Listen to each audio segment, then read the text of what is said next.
What really happened with your host, Mike Rivero, because World War III is a really bad idea. Here is your host, Michael Rivero. And aloha, America. Welcome to our show today. It is Friday, September 14th, 2018. Thank goodness it's Friday. Thank goodness it's Friday. Thank goodness it's Friday. We have a lot of stuff to talk about today. It's a very busy news day, and the phone lines are open, 800-313-9443.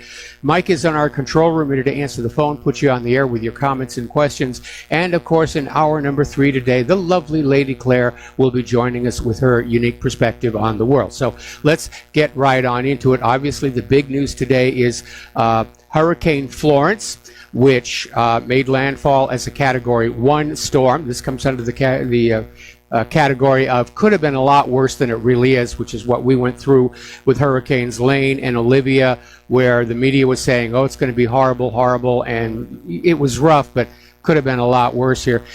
Same thing going on there in the Carolinas. Somebody sent me this clip from CNN, where the reporter on the scene is like, you know, leaning over on his and embraced to fight the horrible wind, and in the background, 2 people just stroll by casually. So there's no question the media is trying to amp this up to build the drama of what is really, if you think about it, already a serious situation. Apparently, 600,000 people are currently without power. Repair crews are coming in from other electric companies around the country. As soon as the winds abate, they're going to start plugging that all back in. There is a little concern over the Brunswick nuclear plant on the Cape Fear River. Now, Cat 1 is not going to blow the reactors into collapse, but flooding can be an issue. Fortunately, after Fukushima, they built a seawall designed to withstand 22 feet of flooding. And right now they're estimating the storm surge is only going to be 10 feet high, so it looks like that was another situation that is not going to happen. So a little bit of good news there. And but it will be probably a few days before electricity is restored to much of the area. It's a bad storm. There's no question about it. I don't mean to trivialize it, but again, could have been a lot worse than it really was. Up in Massachusetts, we're getting more information about those multiple gas explosions, and they still don't know exactly how many homes have been burned. The estimates are running between 60 and 100 homes on fire. They're ordering evacuations. They're literally telling people, leave your home right now. Do not turn any electrical items on or off. And obviously, if your electricity is off, you know, don't light a candle. But there's been 1 death so far. There was a teenager who was killed when the chimney on a burning house collapsed and fell across his car in the driveway. But massive smoke all over the area, literally unable to see the sky there. And my speculation yesterday turned out to be the correct one. The gas company that serves these 3 cities, which is Andover, North Andover, and Lawrence, overpressurized the lines, highly overpressurized the lines, and it may have been related to attempts to upgrade the infrastructure, and somebody somewhere turned the wrong valve and just shot the pressure right through the roof, fractured all these gas links inside these homes, and nobody knows when this is going to end. They're trying to depressurize the mains right now, but it's a long, involved process. It's not as simple as like venting it to the sky, which would be yet another disaster. So a lot of people have been injured. They've been taken to the Lawrence General Hospital. No details on their injuries, whether it's from collapsing buildings or burns or inhalation. But it really is nasty. Interestingly enough, a story coming out of Heavy.com, it's already been announced that the fires in Massachusetts are not related to terrorism. And they put out the announcement because a lot of people were saying, okay, if the FBI is there, you know, what's going on here? And one would wonder why the FBI would be there, because this is a state matter. It's not a crime that involves crossing state borders. But they put out that statement that this is not connected with terrorism. Frankly, I'm waiting for them to blame Russian hackers and Vladimir Putin for this, because absent something like that, the gas company that is responsible for all this, they are going to get sued out of existence for this one. Because we're talking about 100 homes plus the belongings inside, plus the injuries, pain, and suffering. This was a major, major mistake. And why there wasn't an alarm or why there wasn't additional safety equipment. Now, obviously, when a line overpressurizes, you can't just vent to the outside air because you create another fire hazard situation. But this one is really ugly, and somebody somewhere inside that gas company really messed up. They really did mess up. I did see one article where they were attempting to shift the blame onto the fact that the actual gas main pipes are very, very old, and say it was really all the fault of decaying infrastructure. But I've had it from multiple sources that yes, indeed, the lines were overpressurized and it ruptured the gas delivery hoses to the appliances in those homes. And all it needed after that was some kind of an ignition source, like a pilot light or anything sparking electrical, and off she went. All right, we're going to do a shout out now to our on-air affiliates who are just now rejoining the network. Turning over to Syria, things are very tense over there. We're still waiting to see if there's going to be a starting time for outright war here. But people are beginning to pick up on what's going on and the extreme absurdity of this situation. Now, out here in Hawaii, our Congresswoman Tulsi Gabbard basically is pointing out the glaring hypocrisy of the White House honoring those killed by al-Qaeda during 9/11, while the U.S. is simultaneously supporting al-Qaeda in Idlib, which is a valid comment to make if you accept the official story that al-Qaeda did 9/11. But for most Americans, they're wondering what the heck is going on. And even Tucker Carlson on his show on Fox is saying, how is it that we've gone from fighting al-Qaeda to protecting them?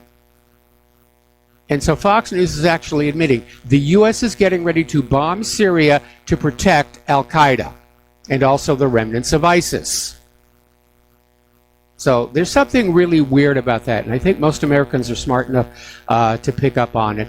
The U.S. is still screaming chemical warfare in Syria. There was an article that came out saying UN inspectors had found yet more evidence that Assad was gassing his people some years ago, and they're just laying it on with a trowel here.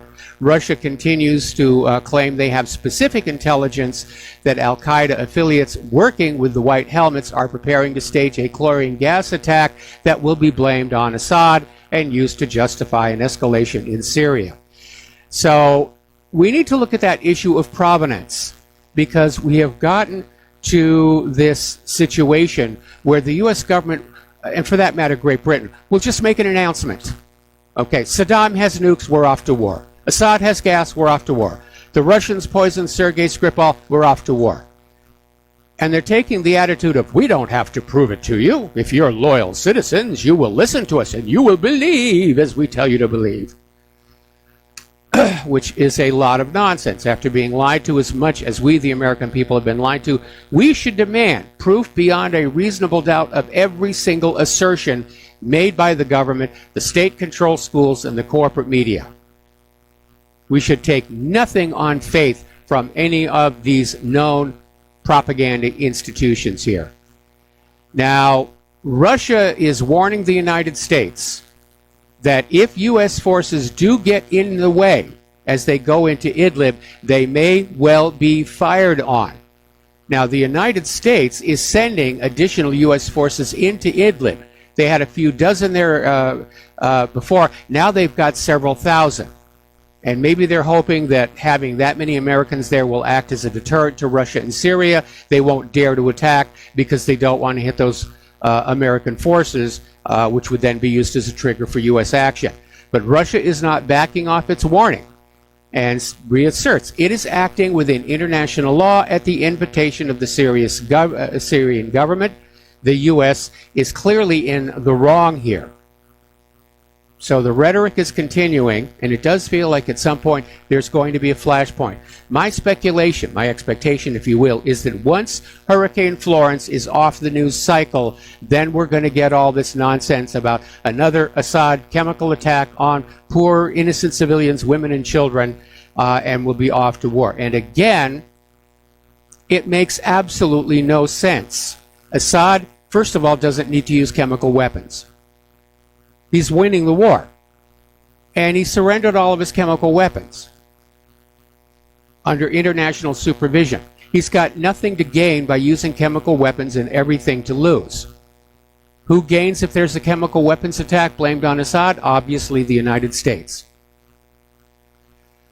So we're seeing another little wrinkle here because there was a United Nations Security Council meeting on Syria, and it was broadcast by Sputnik News, and basically France, the United States, and Great Britain were on public display, just throwing their lies out there. But there is one aspect we need to pay attention to. Basically, if Syria and Russia continue their operation against the U.S.-backed terrorists in Syria, the U.S. will attack Syria. More importantly, the U.S. will unleash their Ukrainians against the Donbas Republic and try and stick Russia with a two-front war. So the implication is that if Syria and Russia back off and let the U.S.-backed terrorists have Idlib, then nothing is going to happen in Ukraine, at least for the immediate future. But if Russia and Syria move on into Idlib to end the war, that the U.S. is going to kick off the situation in Ukraine against the eastern Ukrainian republics. Here a war, there a war, everywhere a war. Now here's an interesting little story that came out of Pravda. The United States Air Force claims they will be using the F-35B Lightning II against Russia's Sukhoi 57 and the S-400 missile systems in Syria. Now that is going to be interesting to see, given that the F-35 on the whole is not really ready for combat. It's still on early versions of the software. A lot of the systems still don't work correctly. They're getting ready to send it into combat. Now, its stealth capability, if it's really as stealthy as build, may evade the S-400. But if a Sukhoi 57 gets eyes onto an F-35, it's going to be toast, because the F-35 is a terrible dogfighter. It's already been tested against 1970s vintage fighters like the F-15, and it is clearly inferior. And they're admitting the Air Force has never used this aircraft in actual combat before. This could turn out to be a huge, huge embarrassment.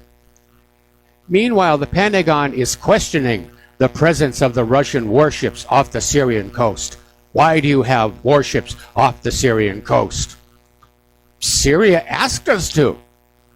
What are American warships doing off the Syrian coast? You weren't invited to this party. Once again, the French foreign minister is warning the Syrian government against the use of chemical weapons, blah, blah, blah, blah, blah, blah, blah, blah, blah. So they're still pounding that issue. They're trying to keep it alive, trying to keep the propaganda going. But they're telegraphing what they're going to do. There's going to be a false flag, and the war will really crank up. We are getting more reports that the Syrian rebels are in fact preventing refugees from leaving Idlib. They want civilian casualties for propaganda purposes. They want lots of dead bodies where they can say, oh, look what those evil Russians and Syrians did. Russia, on the other hand, is trying to create humanitarian corridors in Idlib in order to get the civilians out of there and prevent the civilian casualties. And the Russian foreign minister, Lavrov, is saying Russia will do everything not to hurt the civilian population. And Lavrov, in the same time, was pulling no punches on the way the Western coalition helped liberate cities. In particular, he touched upon Iraq's Mosul and Syria's Raqqa, which have been major strongholds of ISIS. And these cities were simply flattened. And the corpses were lying under the rubble for months. So it is hypocritical for the United States to claim their opposition against Syria and Russia going into Idlib is based on humanitarian grounds. When you look at how the U.S. has just ignored the problem of civilian casualties in these other areas.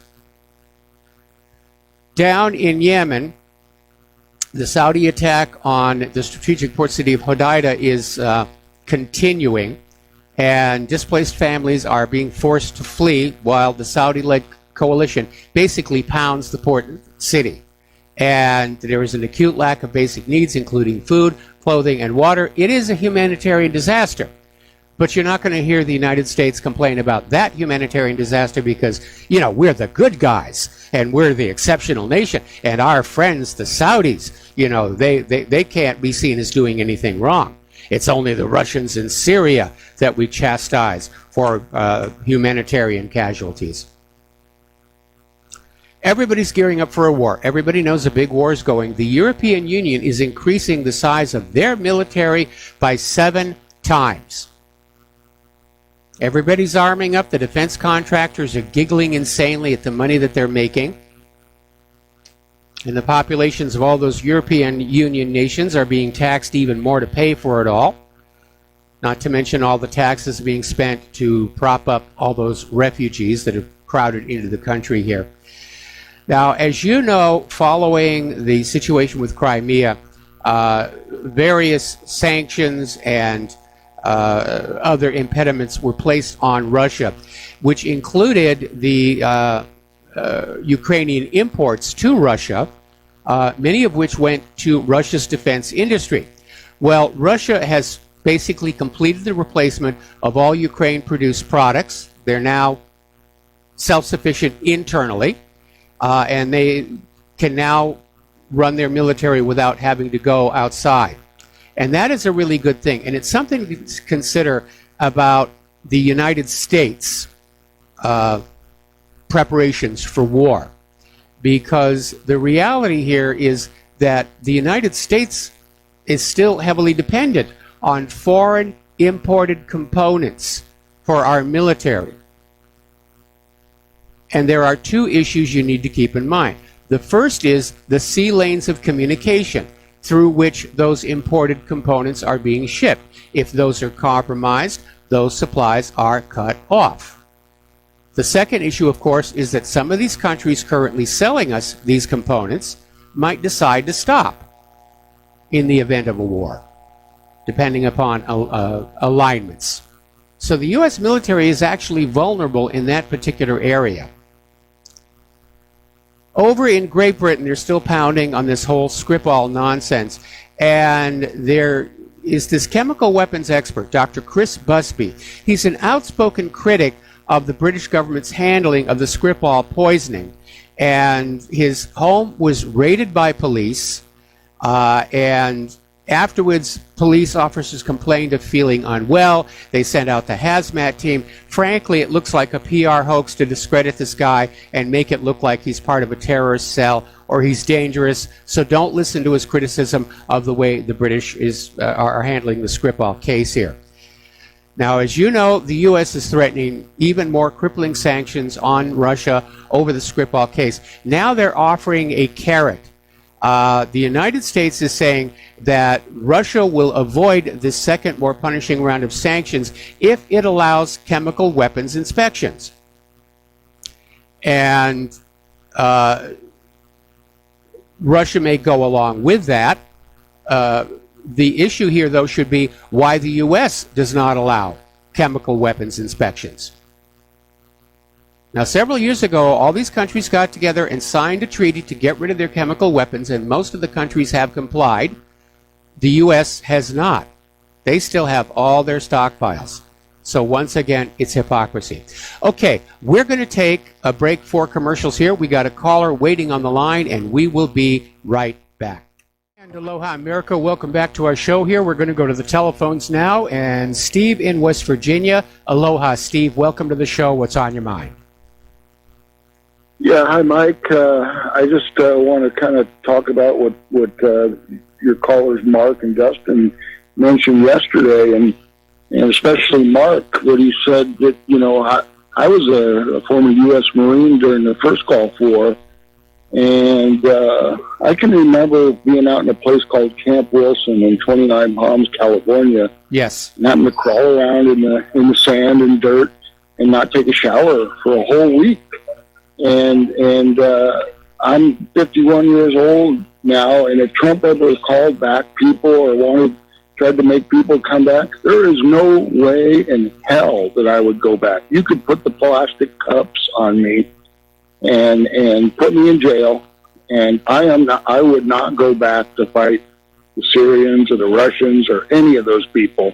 And I think there's a lot of people that feel the same way as I do. We're just not going to do it. And if there's just no way they could have a draft, you could potentially be facing a situation where you have the beginnings of civil war here, and at the same time having to enact a draft to go fight in Syria. It just doesn't make sense. We don't have the people. I mean, they couldn't mobilize the people. You watch these videos with the Russians and Chinese having this war games. They've got 36,000 tanks. Well, I mean, we're used to facing Syria, or we're used to facing Iraq, and they're not organized armies. I mean, the Russians, they have a super air force. There is no way, Mike, we are going to fight these people and win. There is no way. And I just can't even believe that some people keep bringing this up. And the other thing I just want to say, and then I'll get off the line, you have another caller by the name of George that was talking to you yesterday. Yes. About an autistic son that could be indoctrinated into the draft. What I would say to him is, George, just don't comply. Don't comply with them. I mean, peacefully, don't comply. Don't do anything. Don't send your kid there. The people that resist this draft, if they ever do it in the future, are going to be the heroes of the future. Don't comply and resist. Don't do what they say. It'd be better to go to jail than be exposed to DU and killed by the Russians for a few thousand people. It's not worth it. Just don't comply with them. And that's all I got to say. All right. Well, thank you very much for that honest, from the heart opinion there. And I'm glad that you survived your experience in the military more or less in one piece here. But I hear the same thing from a lot of people I talk to around here. Obviously, we have a very high per capita presence of military, and I chit-chat with them every once in a while. They're not enthusiastic about the wars. They don't believe in the wars, and that is a large component that is missing. I mean, back when the Vietnam draft was happening, most Americans had been convinced the war in Vietnam was really necessary, that it was important to the United States, that it was something the U.S. had no choice but to be in. Today, of course, it's very different. A majority of Americans understand these are wars of conquest that are being fought. They bring nothing of any real benefit to the American people and the American nation. It's all about oil companies and bankers getting richer than they already are. And people just do not feel that they want to support such a war. And this goes all the way back to Sun Tzu and the art of war. If the army doesn't believe in the moral rightness of the war, if the people, the civilians, don't believe in the moral rightness of the war, you are not going to win. All right, well, we're going to take another phone call. Dustin in New Jersey. Dustin, I'm going to start with you now, but I'm probably going to have to take you through the commercial break. What's on your mind? Mike, did you see, the spokesman for the Russian, was it foreign, Maria Zakharova? Yeah. That's her name, I believe, right? Yeah. Did you see what she come out and said? She's like, you're heading into the abyss. Like, she's warning us. They're warning us. Like, yes. Mike, I mean, my God, they are warning us what we're doing. And then you have that report that came out where the Marines are arming and training the rebels. There is no moderate rebels. Bin Laden was a moderate rebel. There is none, And then there's that other picture, the French truck in the background. Did you see that? That one I don't think I caught. Yeah, there's a French. So the French are there, too, because the Frenchies are involved, and so is the British. This is a cabal, Mike. France, Britain, United States, Israel, and Saudi Arabia. They're all there. France and Britain might be more clandestine, but they're there. That truck proves it. Yes. Well, I mean, Mike, this look is at headed. look at the belligerent statements that we're getting out of the French foreign minister about, don't you dare use chemical weapons. I mean, France has already said they will attack Syria if there are chemical weapons used. And so, yeah, they're involved, and basically everybody's piling on, and they're hoping to carve up the spoils of post-war, post-Assad Syria. And I think the reason that they're all trying to get this thing going again is because as things are right now, if Russia and Syria clean out Idlib, it's going to be Russian companies coming on in and making the money rebuilding Syria. It's going to be Russian and Chinese BRICS banks loaning the money to Syria to rebuild, and the U.S. and France and Britain are just going to be cut out of all that money making that follows a war. Anyway, listen, stay on the line, Dustin. We got to take a break for commercials, and we will be right back. And aloha, America. Welcome back to the show. We're talking with Dustin in New Jersey, and Maria Zakharova is right. We're at the edge of the abyss here, because if we, meaning the U.S. government, I got to stop using we. If the U.S. government gets into a war with Russia, and probably China's going to come in on Russia's side, first of all, everybody loses in a war of that scale. The biggest problem is going to be how to keep it from going nuclear. And not too long ago, Paul Craig Roberts came out with a revelation. There are people in Washington, D.C. that are already talking about using nuclear weapons against Russia. And they're not joking. They're saying, let's just get it over with. And so, of course, they've all got their bunkers. They've got the Greenbrier to hide out in. They got Mount Weather. They've got all these other places all set aside where they can ride out a nuclear war. And so, in their point of view, they think it could actually be winnable. But nobody wins in a nuclear war. And we've had a lot of people call into the show and say, yeah, they could go down to their bunkers. All the rich people who've got their private bunkers, they could go down there. When their food and water runs out, they come on up and open the hatch. And instead of a green, natural, wonderful, human-free planet to live in, it's all radioactive desolation and everything is dead. It could easily go that way. That much radiation in the atmosphere, you could collapse the food chain. The entire ecological system could come crashing down. Well, John McCain's dead already, so we wouldn't know if he tastes like chicken.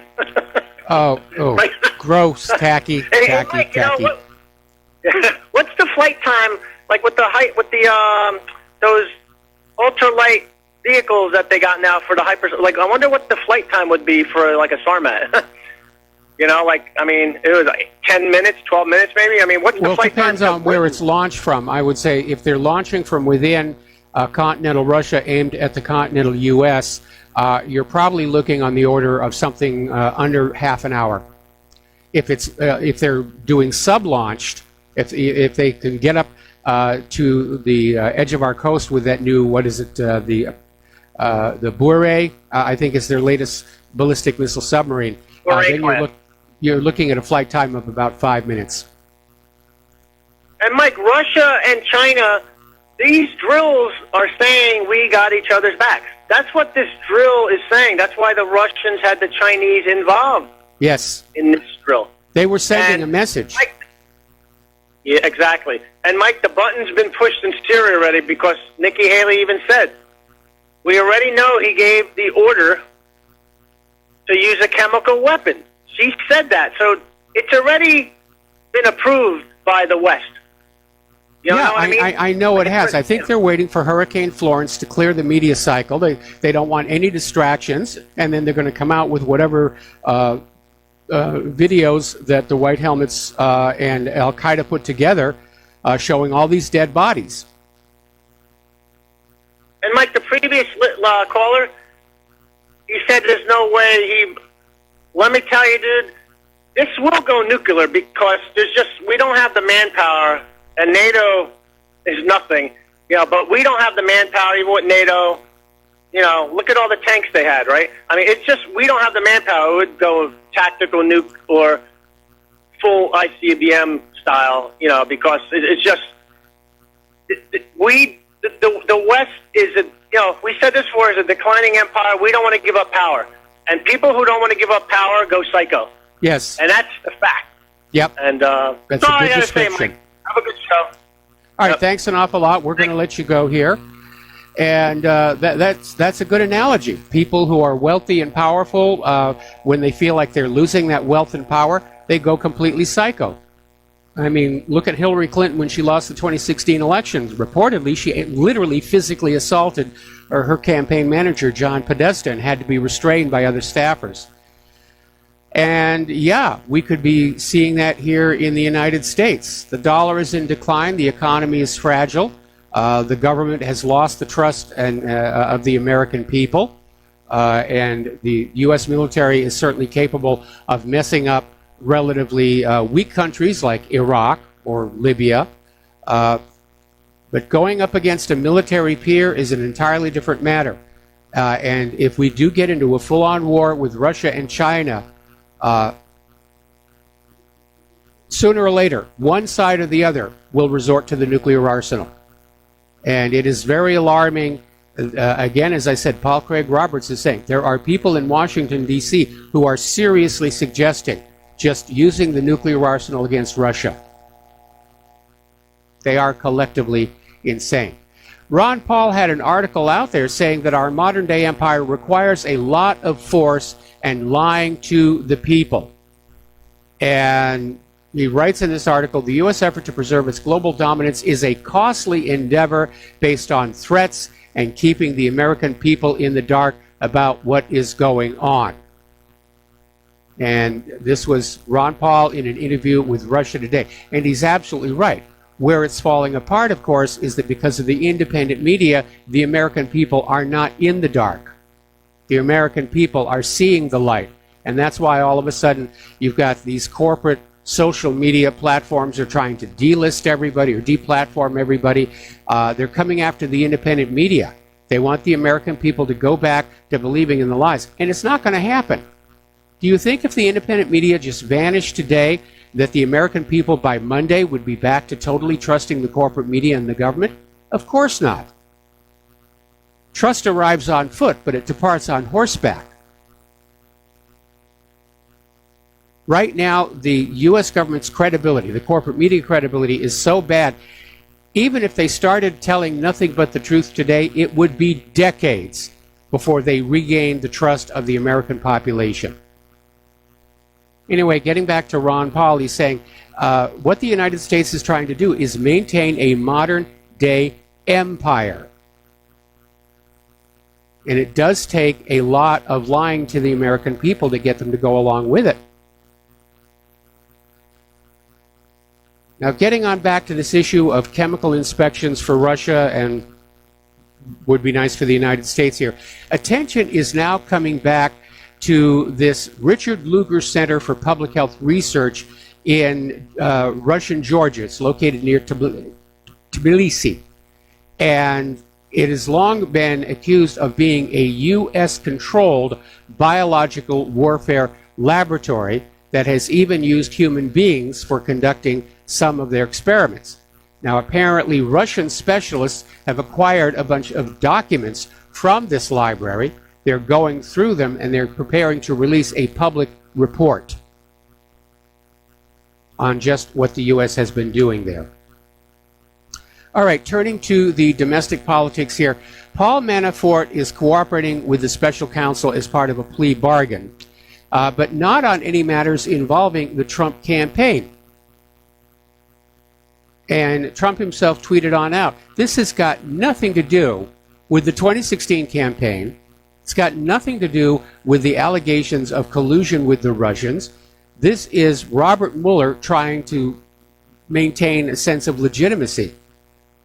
But the hard, cold reality is that after all these months and all this money, Mueller has found zero evidence of Russian collusion, zero evidence that Russia interfered with our elections. You want to know who interfered with our elections? Google did, Facebook did, Twitter did, YouTube did. If you want to talk about collusion, let's talk about the Hillary campaign and Fusion GPS colluding with the Russians, trying to dig up dirt for this dodgy dossier that Christopher Steele put together. That's collusion right there. Now, the Democrats are in a panic over the possibility or probability that Brett Kavanaugh will be confirmed to the Supreme Court, and they've managed to dig up a scandal where supposedly Dianne Feinstein claims to have a letter from a woman who went to high school with Brett Kavanaugh claiming he tried to rape her. And I mean, after all these years, again, it's one of these things. Why didn't the girl go public back when it happened? Brett Kavanaugh wasn't a political power back then. Why wasn't it reporting? So Feinstein is wagging that around and telling Republicans, rather, you can't possibly vote for this man. He's a rapist. Well, that's not proven. It's an allegation, and an allegation is not proof.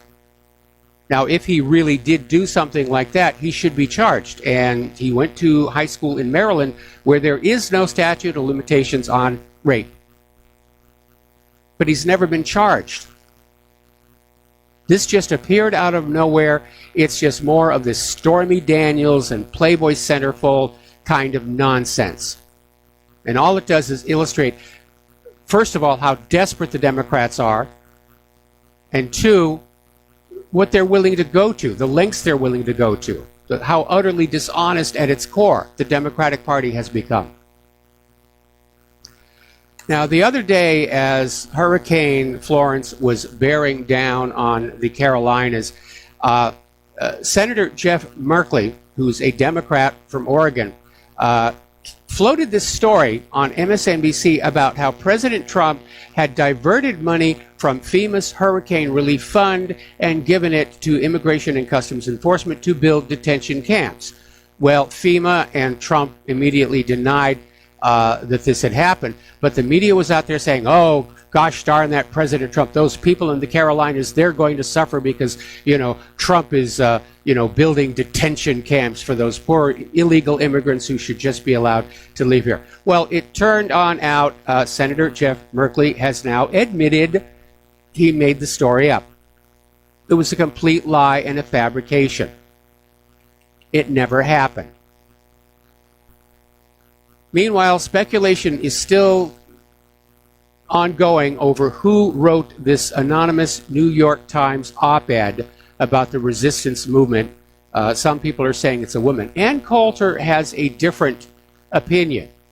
She suspects Jared Kushner wrote the memo. And she may have gotten it right on this time, because Kushner and Trump seem to be in a period of extreme friction over certain topics here. Now, there was a story that came on out, this was in the New York Post, about how the State Department spent over $52,000 for Nikki Haley on curtains for Nikki Haley's luxury apartment across from the United Nations on the east side of Manhattan. And basically, this apartment is for the UN ambassador. It's 6,000 square feet, full-floor penthouse atop an apartment building on First Avenue. This came out of the New York Times here. And they're out there trying to imply, oh, this wasteful spending, from the Trump administration, for Nikki Haley. But buried within the article is the admission that actually the curtains, the plan to buy the curtains, was made during the Obama administration for a previous UN ambassador. And the curtains cost $29,000. I mean, you could buy a car for that. And the motors and hardware used to automatically open and close them cost $22,000. So the liars have really good plush lives in the United States of America, and people who tell the truth, well, they're just getting by on pennies here. But there is a lot of wasteful spending going on here. Apparently, the United States government spent a record $433 billion in just 1 month. And that's almost $500 billion. The deficit is exploding, which means the debt is exploding.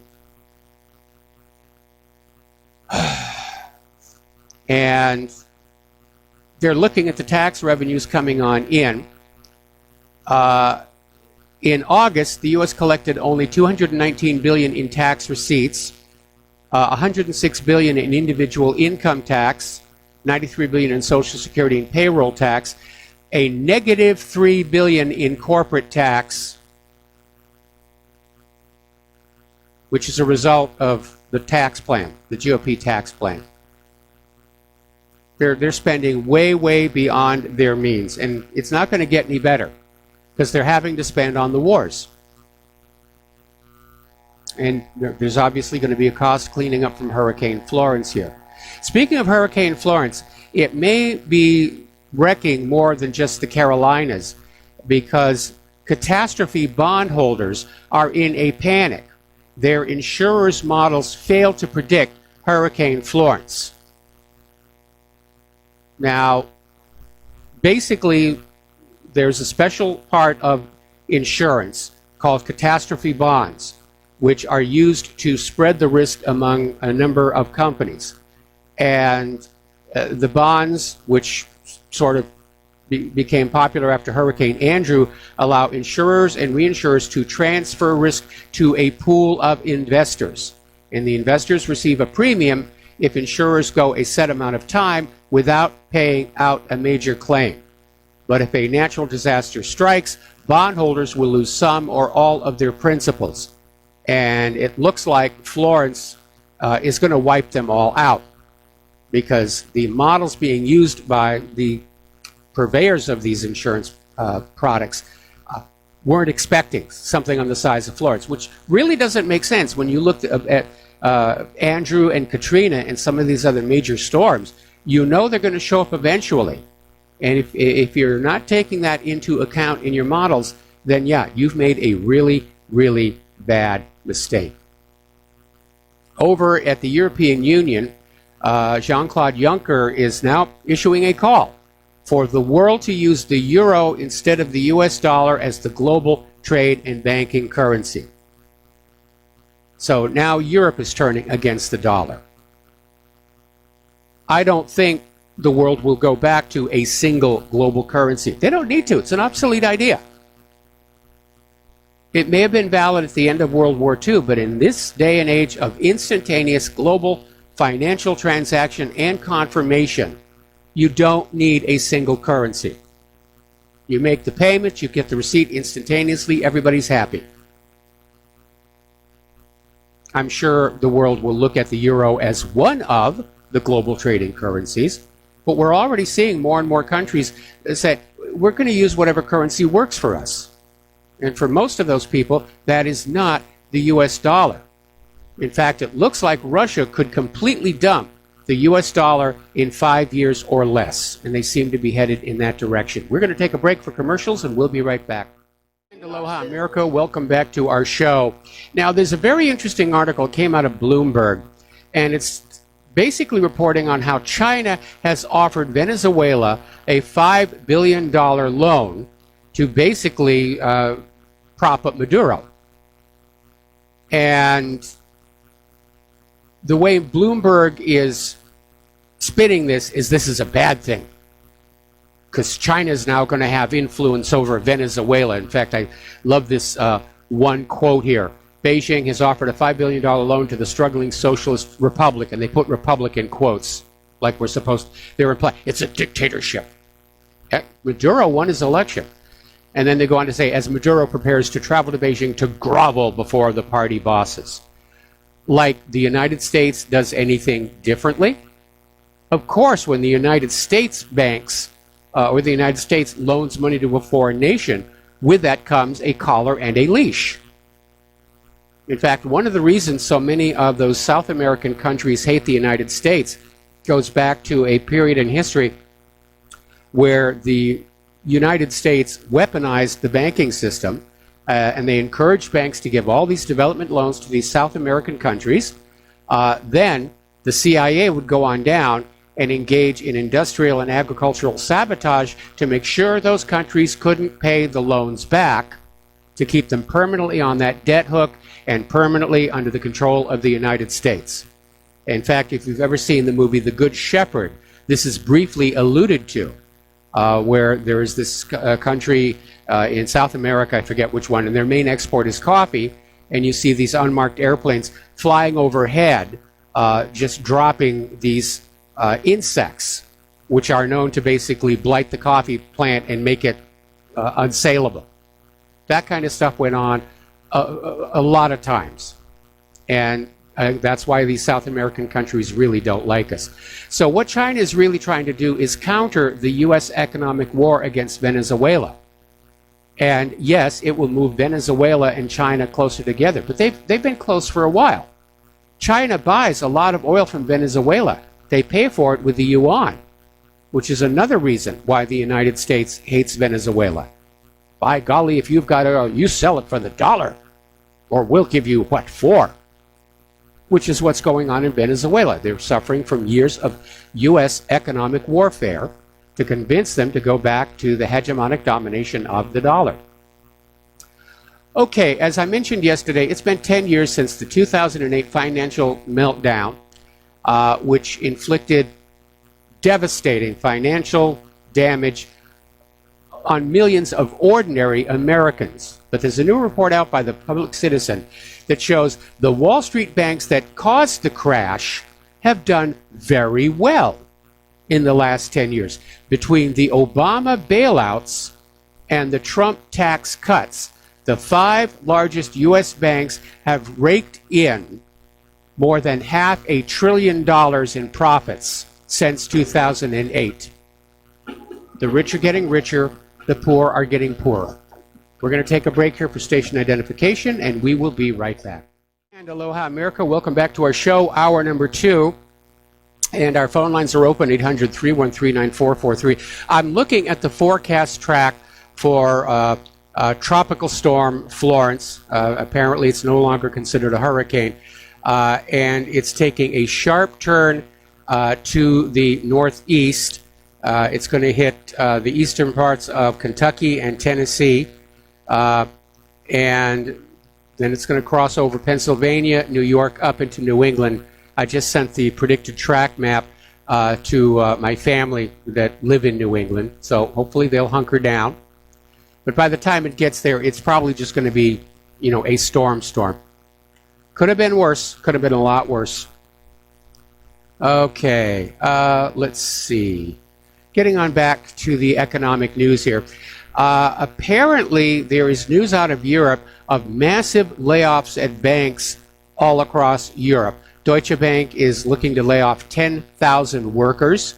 They've already laid off 1,000.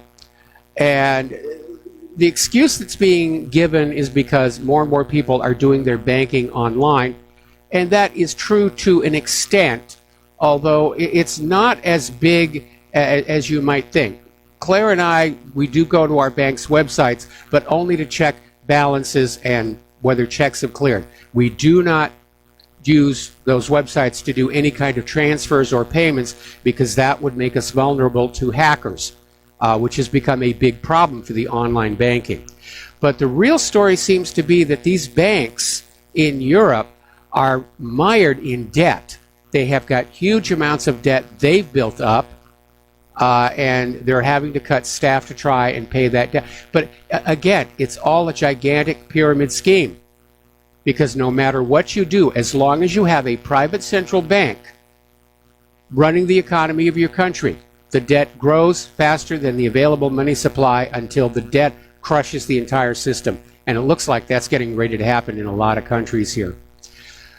Russia and Germany have reaffirmed their support for the Nord Stream 2 gas pipeline, and basically saying that this will strengthen the energy security of the European continent, which, yes, it will.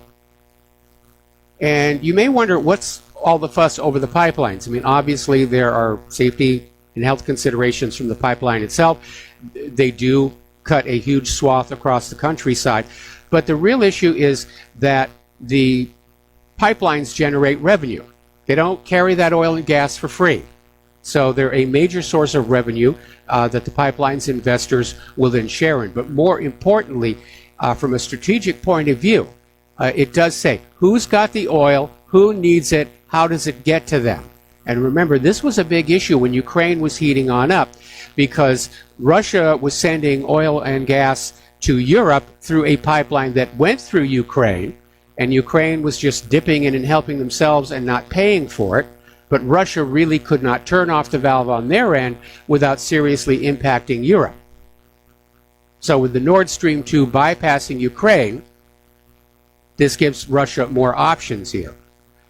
Turkey has now raised their interest rates to 24% in a bid to boost the lira. This is basically a 6.25 percentage point rise. And the lira is down 38% against the dollar this year, despite yesterday's slim gain. I think they've made economics too complicated. One of the big problems, of course, are all these computer systems that are now making all these financial decisions. And like my concern with computerized weapon systems, computerized financial systems can do something really bad before anybody knows it's happened. And there have already been a few incidents. When they first started high-speed trading back in the 80s, and it got out of control and almost caused a major stock market crash. Up in Chicago, bad news for retirees. Chicago pensions are going to be cut. The pension fund is completely underfunded. It's impossible to ever pay it back. And so all those people who worked and paid into the pension plan their entire working life, they're about to get stiffed. They're about to get stiffed. Plenty of money for refugees and illegal immigrants, but for our retirees, no, we're sorry. We just ran out of money. We lost it all in 2008, couldn't get it back, and it's gone. The U.S. has thrown more sanctions on North Korea tech firms that are located in China and Russia, and these are both information technology companies. They're controlled by North Korea, and basically the Treasury Department is saying these two companies, which are controlled by North Korea, are trying to evade U.S. sanctions by being in China and Russia. Well, they were in China and Russia before the sanctions even hit. So what the Treasury Department is saying, what Mnuchin is saying, is these actions are intended to stop the flow of revenue to North Korea from overseas information technology workers disguising their true identities and hiding behind front companies, aliases, and third-party nationals. Sanctions here, sanctions there. We're going to do a shout-out now to our on-air affiliates who are just now rejoining our network. Trump is about to hit China with even more tariffs, about $200 billion worth. And basically this has come on out despite attempts by the Treasury to restart talks with Beijing. Maybe this is the implied threat, but China's not going to respond well to this kind of bludgeoning. The more the United States sanctions and tariffs the rest of the world, the more the rest of the world is going to decide that they can live without the United States. We're not the essential nation anymore. We don't have anything that the rest of the world needs that they can't provide for themselves. That's literally where we are right now. Because of all this trade war nonsense, global shipping rates have collapsed. And that's another aspect about all these trade wars. It impacts a lot of ancillary businesses. Trucking companies, shipping companies, air freight companies, they're all seeing a major decline in business. They could be driven out of business. And the reality is that the Trump administration is being just as dishonest about the economic indicators as all of their predecessors. They don't want you to get upset. They don't want you to panic. They don't want you to close your savings account or empty your stock portfolio and go into silver and gold. They're just trying to preserve the status quo. And there's a political dimension as well. If Trump got up there and said, look, the reality is the economy is in serious, serious trouble, the Democrats would say, oh, look, Trump wrecked it. The economy was wonderful under Obama, and Trump has wrecked it. So once again, we're being mushroomed, kept in the dark, and fed a diet of poo. Getting onto immigration and refugees, Tucker Carlson, I'm really starting to like this guy. I'm really paying a lot more attention to him. And one of the mantras of the open borders people is our diversity is our greatest strength. And so Tucker Carlson on his show, he played clips of Democratic politicians just saying that over and over again, our diversity is our greatest strength. And Tucker Carlson asked, how precisely is diversity our strength? Since that's your new national motto, please be specific. And of course, the immediate reaction from the open borders people was to declare Tucker Carlson a racist for even raising the issue. And basically, they're handling it saying, we don't need to demonstrate it. It's not a truth. It's a creed, not subject to debate. But the question is a valid one. Where is the scientific, historic, or empirical evidence that the greater the racial, ethnic, culture, and religious diversity of a nation, the stronger it becomes? Because from recent decades, the reverse seems to be true. The more diverse a nation, the greater the danger of its disintegration. And we can even go back further than that to the final days of Rome, when they began to integrate populations from the captured provinces. And it led to discord in the streets and social chaos and contributed to the downfall of ancient Rome. Angela Merkel was in a debate at the Bundestag, still pushing the open borders. She was debating the head of the Alternative of Germany party, Alexander Guland. And Guland accused her of dividing Germany with her immigration policy, endangering peace, and spreading fake news by supporting controversial evidence that far-right protesters were hounding foreigners through the street. That was Merkel's big talking point. Oh, you know, these anti-refugee Germans, they're hounding these refugees. They're harassing these poor refugees through the street. And Merkel got heckled and basically got to the edge of losing her temper because Gauland kept coming back to all the people, the German people, who've been murdered by the refugees, all the rapes that have gone on, all the crime, and Merkel doesn't really have a response to that. And as it turns out, that claim of the anti-immigrant protesters hunting immigrants is simply not true. It didn't happen. Again, it's just another lie. It's like that really old joke. How do you know when a politician is lying? Their lips are moving. It really is true. That's what they do all the time. If a politician ever caught themselves telling the truth, they'd have to tell a lie real quick just to stay in practice. I think they avoid telling the truth out of fear that ordinary people might learn to tell the difference.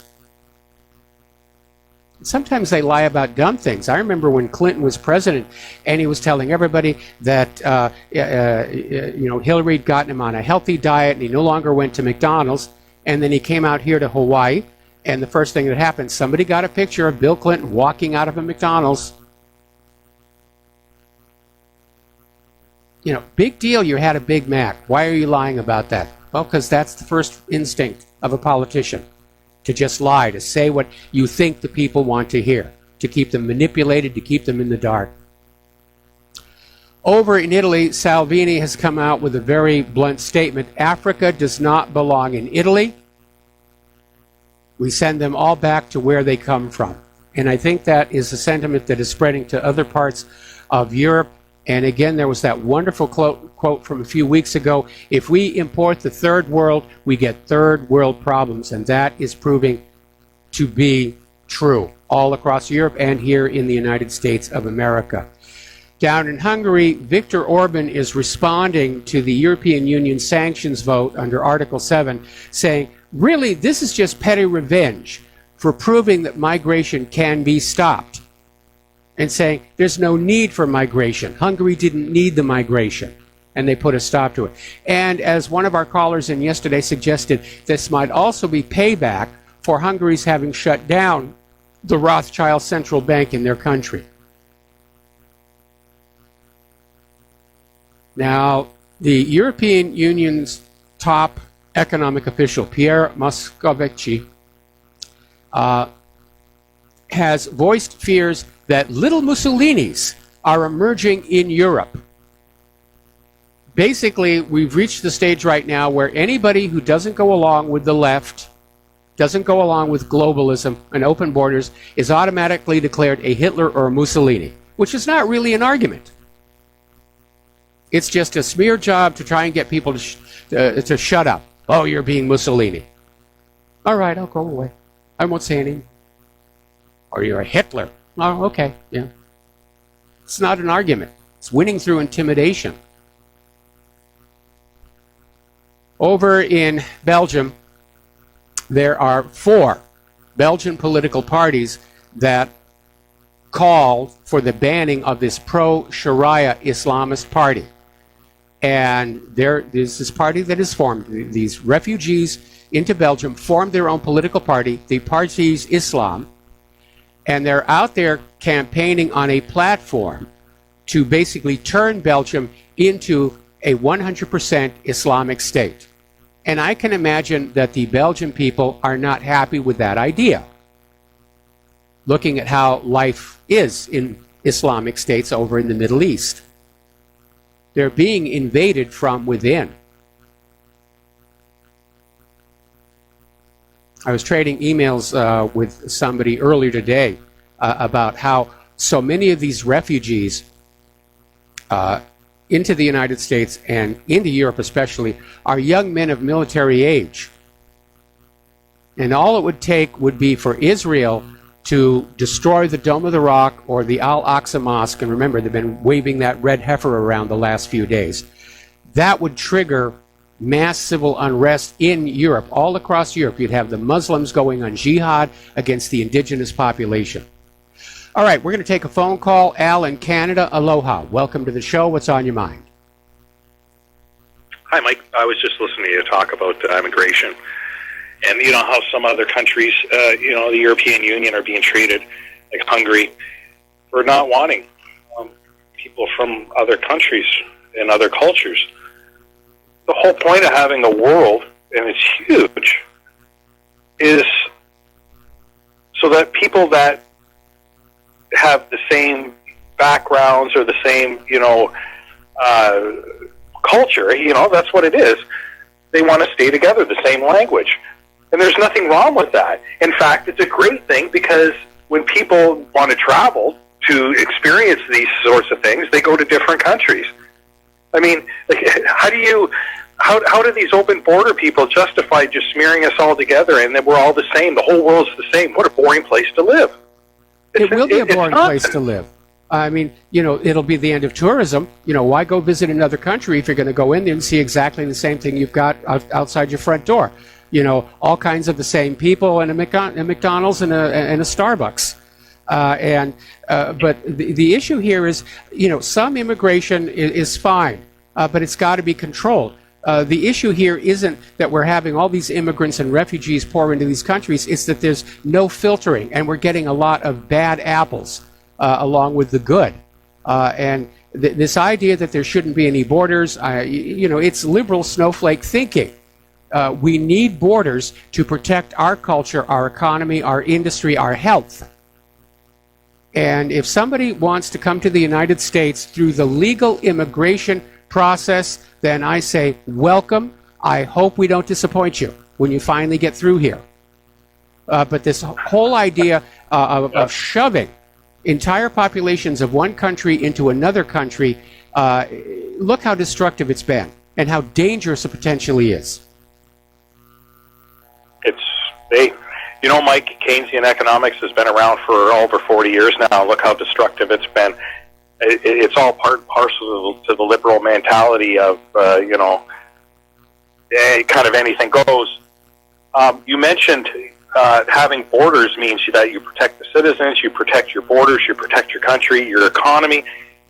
Well, free trade is supposed to be about free trade, not about protectionism. But the simple fact is, free trade is about protectionism. In the United States, a lot of things are protected through tax incentives. They give out these tax rebates and whatnot in Canada, while we have supply management. And you've heard of the dairy, poultry is the same thing, supply management, right? Yep. I remember when this was going through, like almost 30 years ago, with Brian Mulroney and Reagan, and all of these people that had these protections, like the farmers, because I was with one, they were really upset about this. I mean, they were fuming that we were going to have free trade. They figured it would be the collapse of everything. And the United States would just come in and just buy everything up. Well, it kind of happened a little, but more realistically what happened was a lot of industry left and went down to Mexico, just like Ross Perot. The more the governments tinker with the economy, the more things get worse. Anyway, Al, I got to let you go. We got to take a break for commercials, and we'll be right back. Thank you. And aloha, America. Welcome back to the show here. And as you know, yesterday they were running a story where it has been revealed or announced that Russia and Vladimir Putin were behind these strange attacks on diplomats both in Cuba and in China using microwave radiation. And basically, NBC was citing the usual anonymous U.S. officials saying, we're pretty sure Russia's behind it. We don't have any proof, but who else would be doing it? And there is a professor, Kenneth R. Foster. He's a professor of bioengineering, and in an interview with Russia Today said, this is all science fiction. Now, this guy's a professor at the University of Pennsylvania. He studies microwave phenomenon. He has since he worked at the Naval Medical Research Center in Bethesda. And he told Russia Today, the evidence that these purported injuries were caused by some kind of microwave weapon, as alleged by NBC and the rest of the court media, it's science fiction. More lies, more demonization. Putin is bad. They're just coming up with anything they can think of.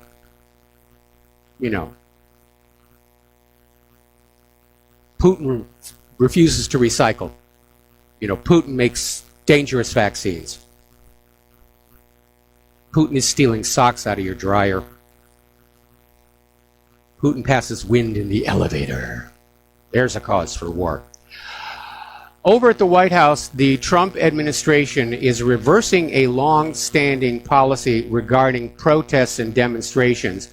And they now plan to tax protests around the White House, and they're going to close that front White House sidewalk to all protests. And so now there's a federal pay-to-protest plan.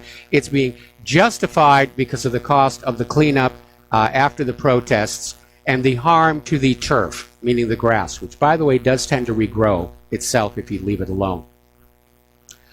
The other day we were talking about this story where this police officer in Dallas walked into what she thought was her apartment, saw a man standing there, opened fire on him and killed him. And now there's a new development coming out where apparently evidence has shown, in fact there was somebody has actually issued an affidavit saying that police investigators, rather than investigating how this all came down, were looking for evidence to smear and discredit the victim to make him seem less sympathetic. Oh, he was a bad guy anyway, and yes, he shouldn't have been shot, but really, you shouldn't feel sorry for him. And the family of the man who was shot and killed has an attorney. They're getting ready for a major lawsuit.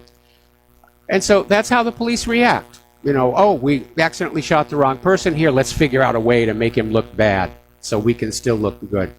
Up in New York, 7 New York police officers have been arrested for running a gambling and prostitution ring that involved something like 8 different brothels and gambling that was running out of beauty shops. Apparently it was a major, major operation. And I think 40 people all told, roughly 40 people were arrested. But it did include 7 New York police officers. Okay. Down in Fleming Island, Florida at the Walmart, there was this woman carrying a lot of shopping. And apparently, this 14-year-old boy walks up to her and demands sex.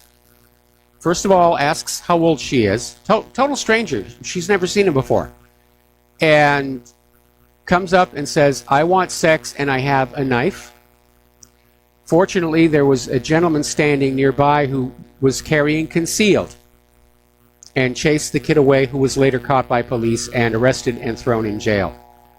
But that's a little bizarre. A 14-year-old just walking up to a woman and saying, I want to have sex with you.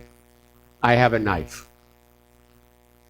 I wonder if the kid was on antidepressants, because that is just too bizarre to believe.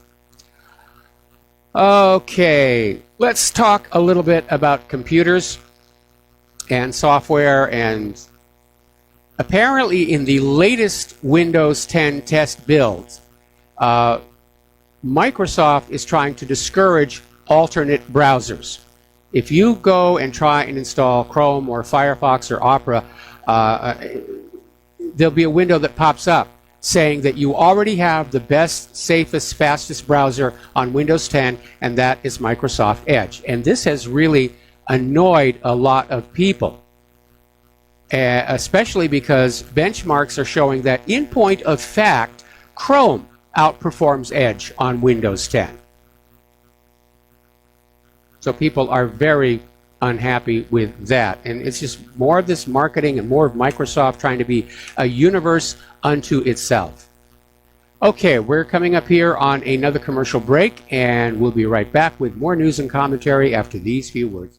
And aloha, America. Welcome back to the show here. And I'm going to skip on back here to the domestic politics for a bit. There's a story that was just sent to me by one of our readers, and it originates with Jim Stone. And apparently somebody took the text of that anonymous op-ed in the New York Times, and they ran it through a site that checks college papers for plagiarism, and they found a match. And apparently the original version of this document was written by a student at the University of Southern California. So this whole thing was a complete and total fake. It was a psych op to get Trump to doubt his own staff, to sow discord among the White House staffers. And I had my doubts about that right from the beginning. Not because I believe the White House staff likes Trump. I don't think they do. But you would think there'd be a certain professional decorum being in the White House. Okay, getting on back to the world of computers here. As you know, the European Union just voted through this very draconian set of restrictions on the internet in the name of protecting copyright holders, which included basically people who make memes. Well, they'll take an image, they'll add a caption, they republish it. That's a copyright violation for which you can be punished if you're in the EU. It's very restrictive. It completely abandons the idea of fair use. But apparently there is a legal affairs committee of the European Parliament is saying that Article 13 would violate internet users' fundamental rights. And they're saying it may have to be reworded and clarified and made less vague. Now, the original purpose of copyright was that if you created a piece of art or a book or a record, you and only you could make money off of it. And other people were not allowed to copy it and sell it to make money. That's what the copyright was all about. Now, in the age of the internet, unfortunately, things got a little out of control, and people were copying off images, and especially music, and they were putting them on the internet, and that was a bad thing to do. No question about that. And that really should be regulated and looked after. But this idea of extending copyright protection to people who use excerpts from copyrighted work, that does violate what here in the United States we call the fair use doctrine, and I'm glad the EU is taking a second look at this. Interestingly enough, though, the guy in charge of pushing this draconian EU copyright directive apparently has his own scandal regarding the use of copyright-protected images. And apparently, Voss has used copyrighted material on his social media accounts and does not appear to have paid for it. Getting on back to our corporate social media platforms here, Natural News is out there saying that the executives over at Google need to be arrested and prosecuted for racketeering and fraud. And basically, this is in response to Breitbart's release of this video that captured Google executives in a panic after the Trump election victory. And watching this video, it is very clear they were biased toward Hillary Clinton. They're having this total wig out and meltdown. And then they go on to say how they're going to protect the left and they're going to get the conservatives and just protect that whole liberal dream. And they were insulting the Trump voters. Remember when they were calling us the deplorables? And they're literally on this video plotting ways to use Google to thwart the Trump agenda. Now, this is a very serious matter. Now, Google has responded to the leaked video, saying that Google, everyone at Google has been able to freely express their opinions at those meetings. That's basically it. And they go on to say, nothing was said at that meeting or any other meeting to suggest that any political bias ever influences the way we build or operate our products. There are counterexamples. Searching Google images for the word idiot still displays pictures of Trump and his sons, while a leaked company email read by Tucker Carlson reveals that the company helped create ads and donated funds to a partisan Latino group which physically bussed voters to vote for Hillary Clinton during the 2016 election. It's unknown whether these Latinos were legal citizens or not. And Google also accidentally left Trump off of search for presidential candidates in July 2016 after he won the GOP primary. Google claimed it was a technical bug.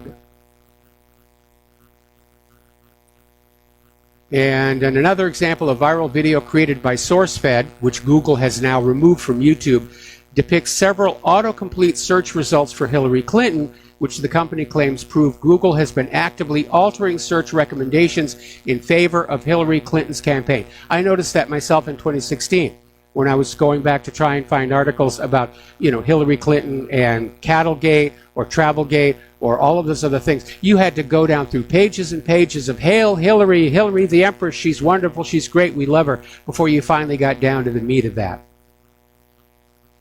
So Google was accused of hiding negative articles on Hillary Clinton. Of course, they denied it, but it was out there on video. Apparently, there was another leaked email from Google's then executive chairman, Eric Schmidt. It was found in the WikiLeaks Podesta emails. It was titled Notes for a 2016 Democratic Campaign, in which Eric Schmidt is communicating with Cheryl Mills, saying, I've put together my thoughts on the campaign ideas and I've scheduled some meetings in the next few weeks for veterans of the campaign to tell me how to make these ideas better. This is simply a draft, but do let me know if this is a helpful process for you all. And another email from February of 2015 suggested that the Google chairman remained active in his collaboration with the Clinton campaign. John Podesta wrote that Eric Schmidt met with Hillary Rodham Clinton about the business he proposes to do with the campaign. Apparently, at one point, they donated the Google plane for a trip to Africa. According to a Breitbart report by Alam Bukhari, by inserting negative search suggestions under the name of a candidate, search engines like Google can shift the opinions of undecided voters by up to 43%. There does need to be an investigation. And they should be broken up.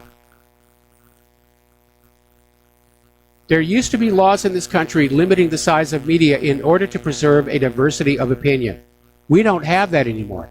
We have a liberal corporate media that is under the control of just a handful of people, and now we have our social media platforms, very liberal, under the control of a handful of people. That's not the way it's supposed to work. You don't get democracy that way. You don't get freedom of information that way. You get nothing but nonstop, wall-to-wall, screen-to-screen propaganda.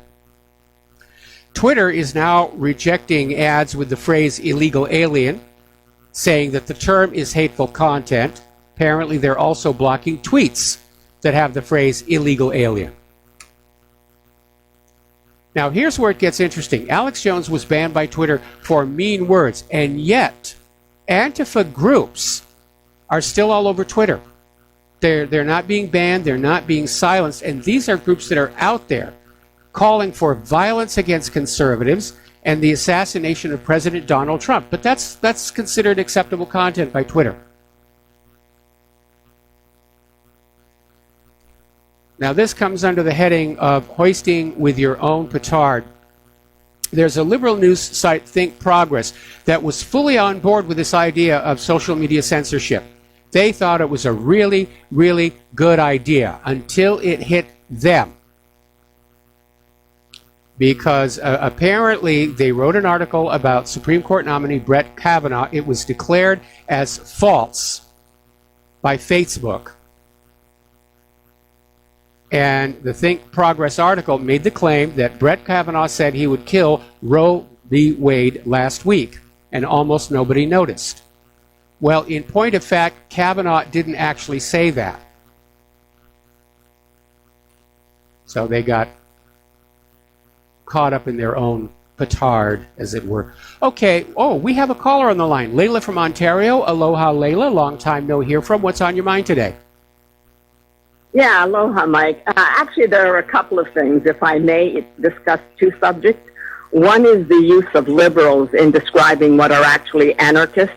When you try to break down a social structure and within a civil society, that's basically a form of anarchy. And I think it's time we start calling them anarchists and not liberals, as well as possibly even reverting to a feudal form of life where they're the rulers and we're the recipients or the subservients, whether or not we like the conditions. We have no say in the lives that we now lead. The other subject I'd like to bring up with you is you always refer to Great Britain. Great is no longer used even in colonies such as Canada that still belong to Britain. I mean, it was great only because of its imperialistic, bloody colonialism of the rest of the world. That's why it was great in the sense of its geographic and military power. It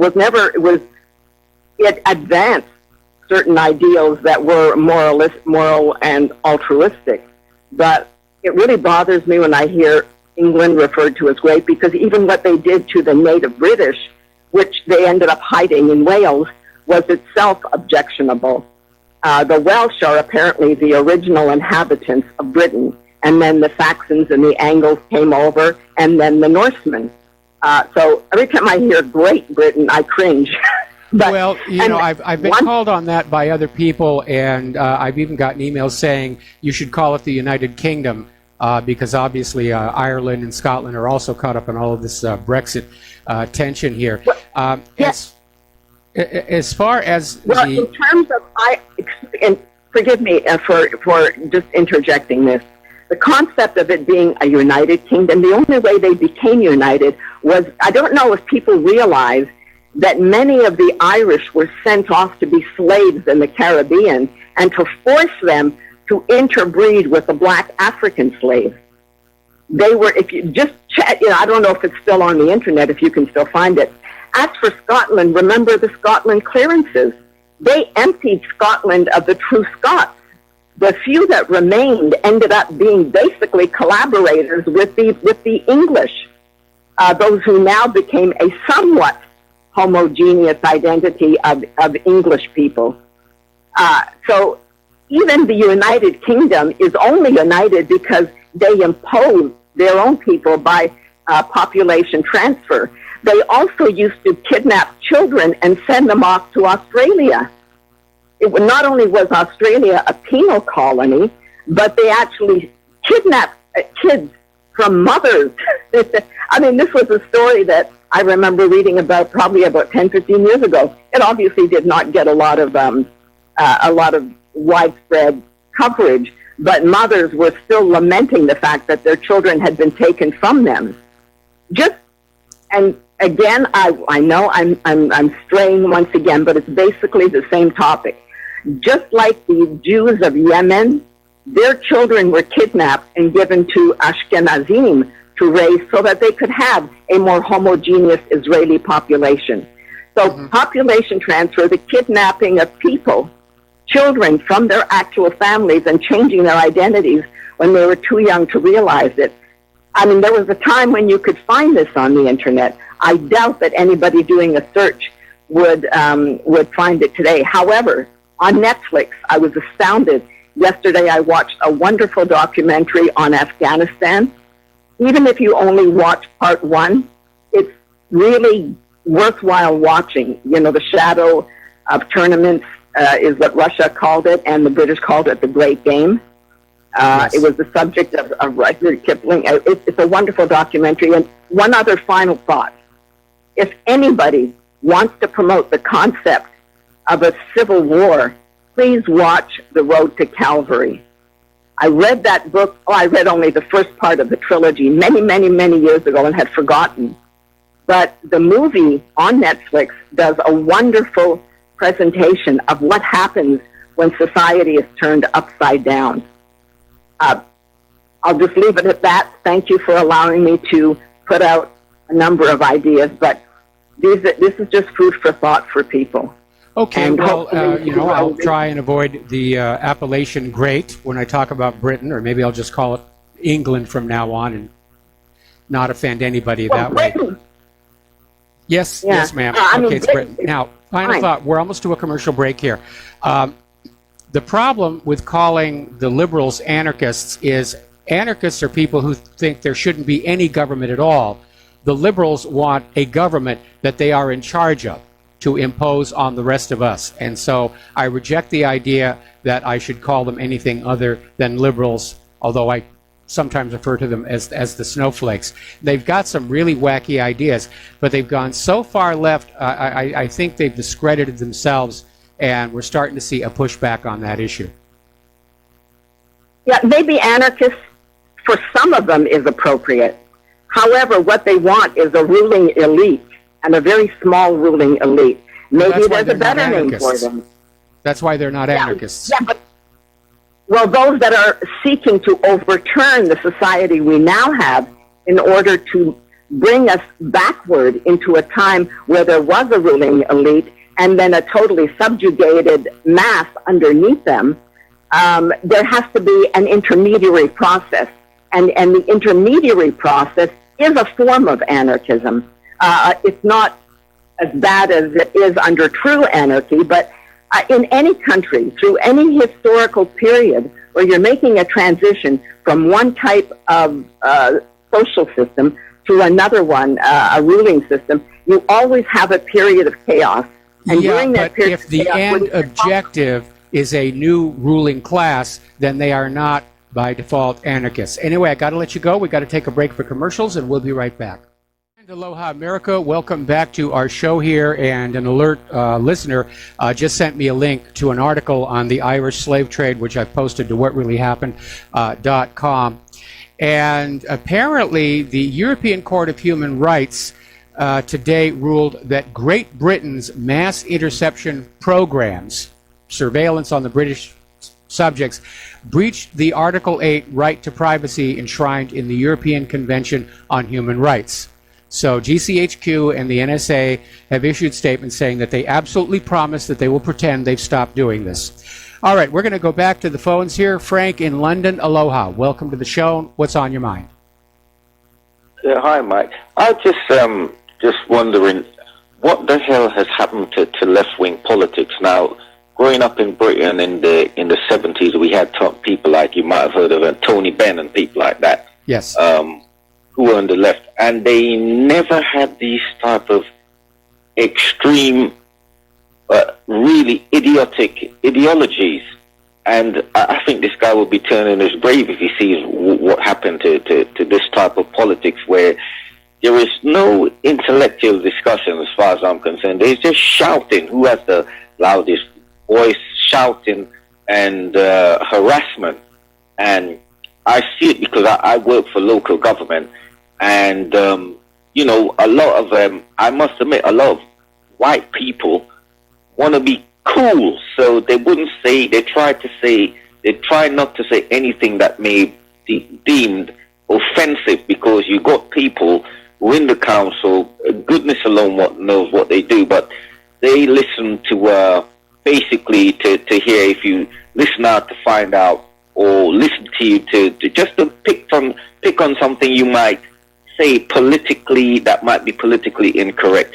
This is the kind of stupidity that we've got going on, you know? Yes. It really is. You've got to be careful. You've got to be very careful now. Well, see, what we're seeing is the evolution of a movement. And liberalism, in its very early days, it did comprise intellectuals who did address some real issues in society.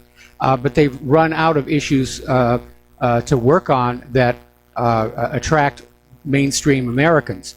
And so they've been pushing out further left and further left and further left. And because of the association of early liberalism with intellectualism, a lot of people who wanted to just imagine that they were intellectuals would say, I'm a liberal, hence I'm an intellectual, and I'm smarter than you are.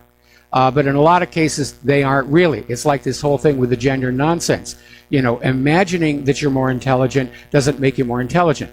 Imagining that you're the opposite gender doesn't make you the opposite gender. Imagining you're a tree doesn't make you a tree. Imagining that I'm rich has not made me rich, I'm afraid. And they've attracted a more extreme segment of the population. And you're right, it's down to shouting and who can shout the loudest. Anyway, I got to let you go. We got to take a break for station identification. We'll be back with the lovely Lady Claire after these few words. And aloha, America. Welcome back to our show, hour number 3. And for those of you watching on YouTube, this gorgeous creature sitting next to me is the lovely Lady Claire, who comes in on our third hour every Friday with her unique perspective on the world. So take it away, Claire. Well, dear, I have to confess that I am very annoyed about a lot of things that are going on. I didn't do it. I know you didn't, sweetheart. Okay. We've been with each other 24/7, so I know you didn't. I thought I was in trouble again. No. You're never in trouble, only jokingly. Yesterday, the Spanish Minister of Foreign Affairs, Josep Borrell, said that his country will go ahead with the implementation of a deal to deliver 400 laser-guided bombs to Saudi Arabia. And he told the local radio station the ultimate decision is to hand over these bombs to fulfill a contract which dates back to 2015. And for those of you who can remember, 2015 was the time when Saudi Arabia started war against Yemen. And he's saying, and I would guess with a straight face, we've not found any violation that justifies the non-implementation of the contract, so we're going to just go ahead with it. Now, this is a complete reversal of a statement they made earlier in the week, where there had been human rights groups in Spain that were very upset because obviously what Saudi Arabia is doing in Yemen is a humanitarian disaster. It's war crimes. It's crimes against humanity. But I guess money is money, and Spain just decided, well, so what if Saudi Arabia's bombed all these Yemenite civilians? It's not like we personally know any of them. So we'll just go ahead and send them these laser-guided bombs. Yeah, and so for the Spanish government, the use of these bombs against innocent civilians, including infants, women, children, and the medically fragile elderly, is just fine. Along with non-military infrastructure such as hospitals, food processing plants, and warehouses and all the rest of that. Right, and it would appear to me that the weapons manufacturers in Spain are having their wargasm. Yes, I like that I word. like that phrase too. And speaking of wargasm, Raytheon, who is a major U.S. defense contractor, has been aiding and abetting war crimes in Yemen in terms of creating the world's most lousy, horrible humanitarian crisis and profiting upon the bodies of Yemeni children torn apart by their bombs.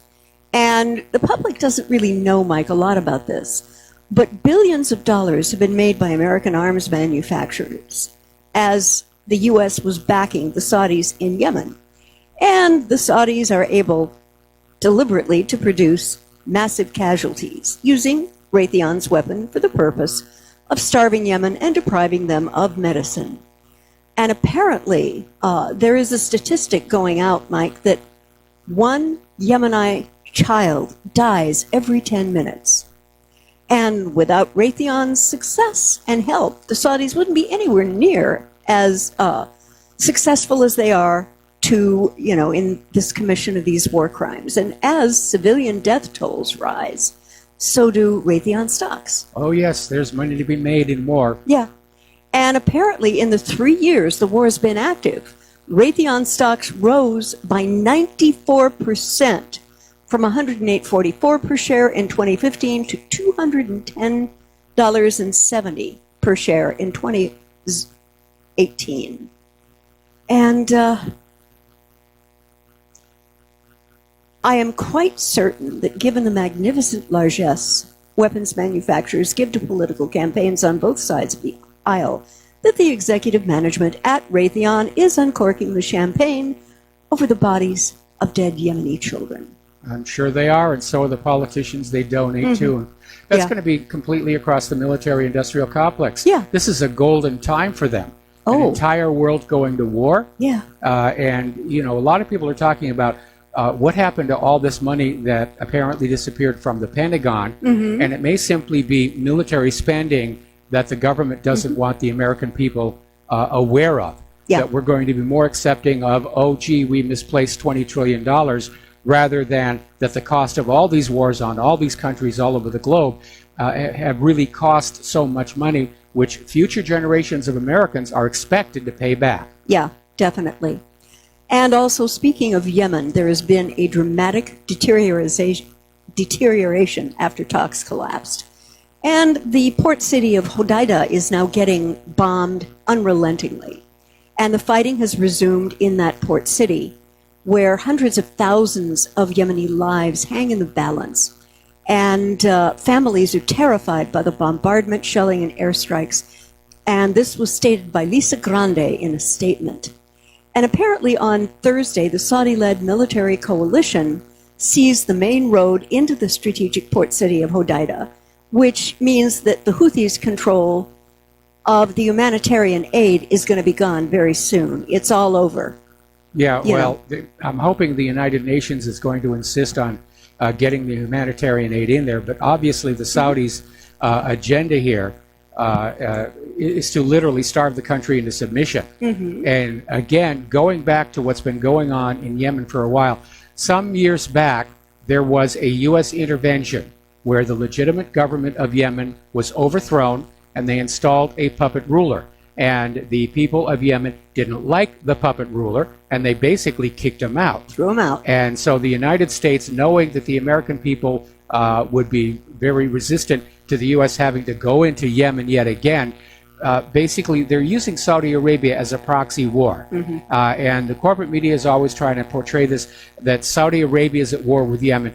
It's the U.S. that's at war with Yemen to force them to accept the U.S. puppet rule. But they're using Saudi Arabia as the proxy and giving them all kinds of supplies and weapons, which means that you ultimately are paying for all those Raytheon missiles and bombs the Saudis are using. And to your murder the kids people. and your grandkids. Yeah. Oh, Mike, do we have a shout out? Well, basically, yes. I need to do a shout out to our honor affiliates who are just now rejoining our network and getting on back to the show. All right. And apparently the granaries in Hodeidah are feeding millions of people. And the UN is particularly concerned about the Red Sea Mill, which currently holds 45,000 metric tons. That's a lot of tons. Yes. Of food inside, enough to feed 3.5 million for a month. If the mills are damaged or disrupted, the human cost is going to be really just through the roof. So that's going to make them a target. Oh, well, yeah. You know, I would imagine these granaries are going to be tactically removed by precision bombing by the Saudis. And, you know, they just want to complete an utter genocide of Yemen, and they're doing everything they can to make that happen.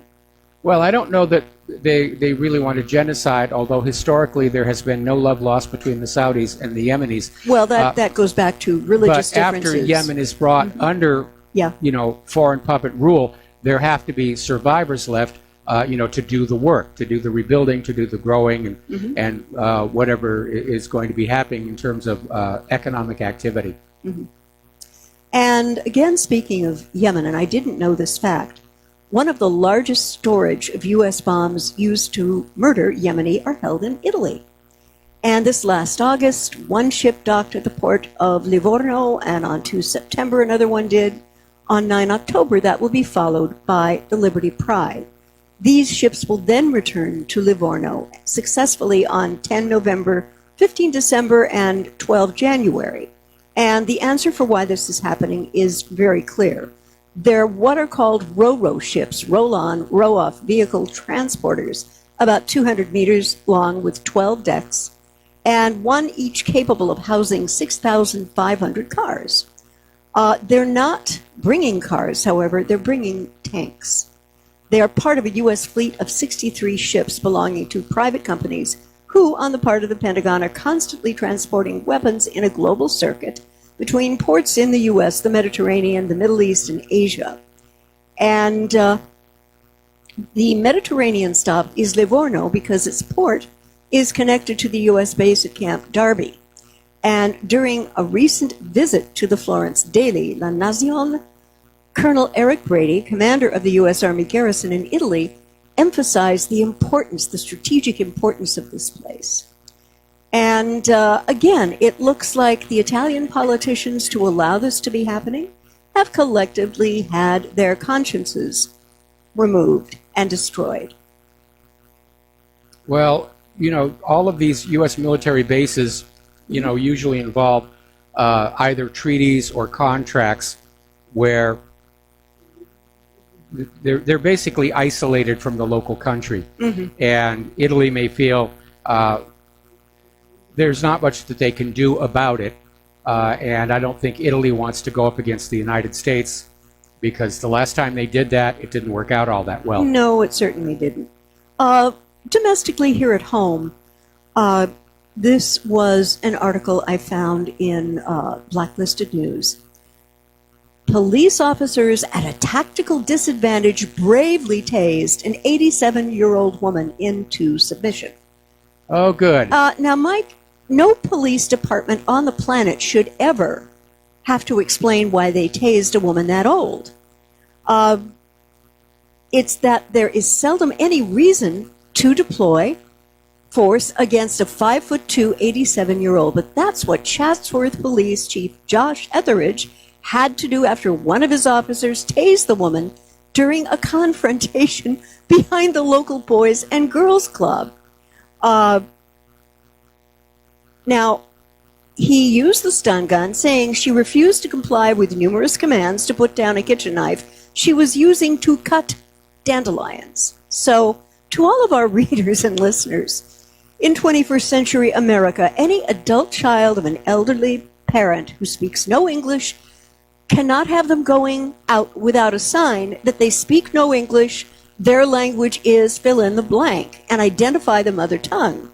Now, I would, you know, has America come to this? I'm afraid it has. Well, we had a couple of stories that, you know, we had earlier in the show about how this Dallas police officer who went into the wrong apartment, shot the man there, and investigators were trying to find negative information on the victim. Oh, and he had just a little tiny bit of marijuana, right? Or something like that. It was marijuana. The goal there was to make him seem less sympathetic so people wouldn't be that upset that the police just shot and killed the innocent man. Yeah. And, yeah, it is really out of control when you're tasing an 87-year-old woman. And, again, that's something that the police departments have to realize with all of this between the illegal immigration and all of the refugees that are pouring into this country, you cannot assume that the person that you are talking to speaks English. And you might want to take a look at their face and see if they look puzzled or confused. That should be the first sign that, hey, Yeah. Watch the body language. the She wasn't gonna communication hurt has him. broken down. Yeah. And you don't need to resort to a taser. Like I said, if adult children of parents who are elderly and fragile do not speak the language, do not speak English, before they're ever allowed to go out to do anything, sign, front and back, sandwich. I do not speak English. This is my native language. I think it's a good idea. Yeah, We yeah. could start a company with that. Hey, let's. Okay. I'd like to go over into foreign policy now. Apparently, John Kerry held meetings with Iranian leadership and advised them to wait out the Trump presidency. I mean, Okay, this- that crossed yeah. the line into a violation of the Logan Act. Yeah, yeah. We had the story about the meetings the other day, and it Yeah. just said they just talked about issues and stuff. And I said, Mm-hmm. well, if they're just talking about it, everybody talks about politics. Yeah. But if he is giving advice to the Iranian government Mm-hmm. and changing what their policy is, that is a violation of the Logan Act. Yeah, I yeah. think that's 6 years in jail. But he'll never get charged. He'll never get indicted. And apparently, Kerry is thinking about a run in 2020. Just what this country really needs. Another millionaire with family money and very close ties to Israel, which will mean our policy on the Middle East will continue to get outsourced. Yes. And taking a look at Syria and Iran, and this is from a host, Sharmini Pettis, at the Real News, Lawrence Wilkerson, a College of William and Mary professor and former chief of staff for Colin Powell. And he is warning us that the neoconservative agenda for an escalated U.S. war on Syria, followed by a war on Iran, has just gained a resurrection in President Trump's administration. Well, that's pretty much obvious. Oh, man, yeah. And they're looking for every excuse, any excuse, all excuses to reopen U.S. operations against Syria's President Bashar al-Assad in Syria, and always realizing that the ultimate target is Tehran. Well, I sure, as soon as Hurricane Florence is off the media screen, I think they're going to go with the videos of the horrific chemical Yes. weapons attack by that evil tyrant Bashar al-Assad. Yeah. And we had something a little bizarre happen in Iraq. The chief commander of Iran's Islamic Revolutionary Guard Corps, or IRGC for short, confirmed a strike on Iraq in a statement and said that Iran had conducted the September 8 missile strikes on Iranian Kurdish militants in Iraq, saying such acts convey a message to the enemies of Tehran. And if this is a message, I don't know what they're going to do when they really start going to war, Mike. I mean, Well, come on. You understand the Kurdish population in that part of the world has been a real problem for both Iraq and Iran And Turkey. and Turkey. Yeah. Partly because they do engage in a lot of terrorist activity. They stay close to the border so they can hop across Yeah. the border. Yeah. And I guess Iran just got fed up with them, attacking Iranian assets, Yeah. going over the border into Iraq and sticking their tongues out at them. Yeah, and this has been a problem historically for the Kurdish people, Yes. because whatever they thought they had, which was a homeland, sort of an autonomous area of Iraq, they don't have anymore. So they have a history of what a national identity was like, but no national identity right now. Well, they have an ethnic identity, Yeah. and they've never really had a contiguous nation of their own. They want one. That's what they're trying to go for. And right now, I can imagine that they're feeling a little betrayed because all of the players in the Middle East have been using the Kurds Yeah. as proxies this way, that way, and up and down. I know. And then they get dumped. I mean, at Yeah. one point, the U.S. was promising them that they were going to carve off a part of Syria Yeah, I for the remember Kurds to live in. That is now apparently off the table. Yeah. I can understand that the Kurds would be more than a little skeptical of any offer the U.S. made at this point. I Having think been anybody betrayed. on planet Earth is going to be skeptical of anything the U.S. government says right now. And apparently, the Vostok 2018 drills, which are taking place in eastern Siberia, close to the border with China, involve 300,000 Russian troops, as well as joint exercises with the Chinese. And we have a video of that on the front page of whatreallyhappened.com. It Yeah. is a massive exercise. Yeah. In fact, all you're missing is blown up buildings and dead bodies, and you could call it a full-on war. Just vast numbers of tanks, armored vehicles, missiles. It was a live-fire exercise. And I think Russia and China, with this exercise, are trying to send a message to the West that in the event of war, it will be Russia and China working together. I would like to hope someone at the White House, Pentagon, and State Department and Congress are losing more than a little sleep over that, because that would be horrendous. Mike, I don't think we could win. I really don't.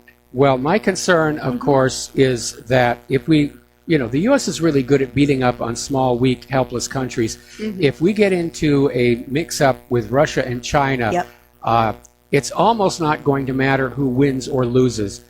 Because at some point, the side that feels that it's losing, it's probably going to be the U.S., will resort to the nuclear arsenal. And as I was mentioning earlier in the show, not too long ago, Paul Craig Roberts was out there saying there are people in Washington, D.C. seriously discussing the use of nuclear weapons against Russia. Right.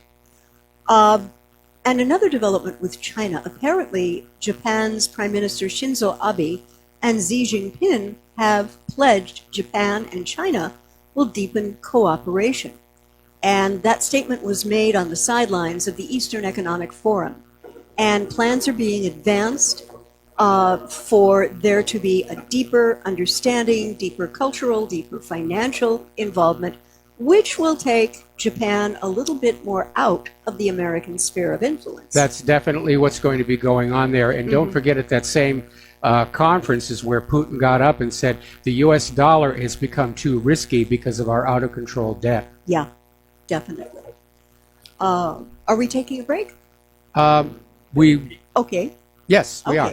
All right, thank you. Aloha, America. Welcome back to our show here. And Claire, your next story, please. Well, the next story is, to me, a very sad story. It's about the Myanmar government and their leader, Aung San Suu Kyi, who defended her country's decision to jail 2 Reuters journalists. And she said, no, they can appeal their sentence, and their jailing had nothing to do with freedom of expression. Oh, yeah. And she was asked how she felt about jailing journalists as a democratic leader.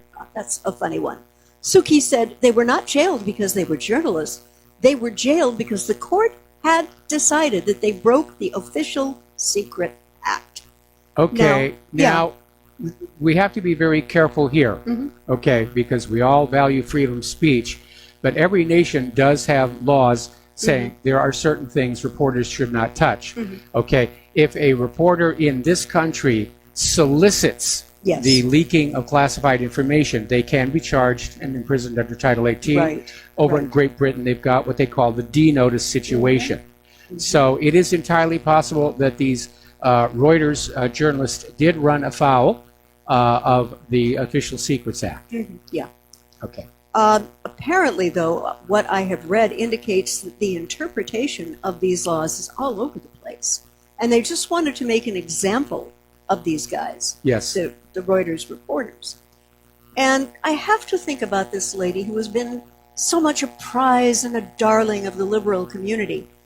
If the Nobel Prize Committee had one male attribute among them, and folks, you know what I'm talking about, they would yank Aung San Suu Kyi's Nobel Prize right out of her hand for her continuing to cover up for the treatment of the Muslim minority Rohingya in Myanmar and their genocide. Well, we're talking about a Nobel Peace Prize, and that's a joke anyway when you look at some of the people who've been awarded that. Oh, yeah, Kissinger. Yeah, Kissinger, a good example. Yeah. I think Shimon Peres got one. Yeah. it's a way of trying to make some of the world's worst tyrants and genocidal maniacs look respectable. Look human, absolutely. And it certainly was the case with this lady. And Bangladesh has gone on public notice.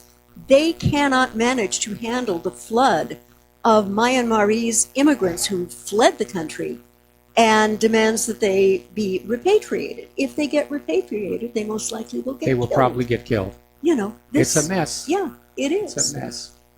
And I have an interesting little bitsy here that a lot of our listeners and readers might not know.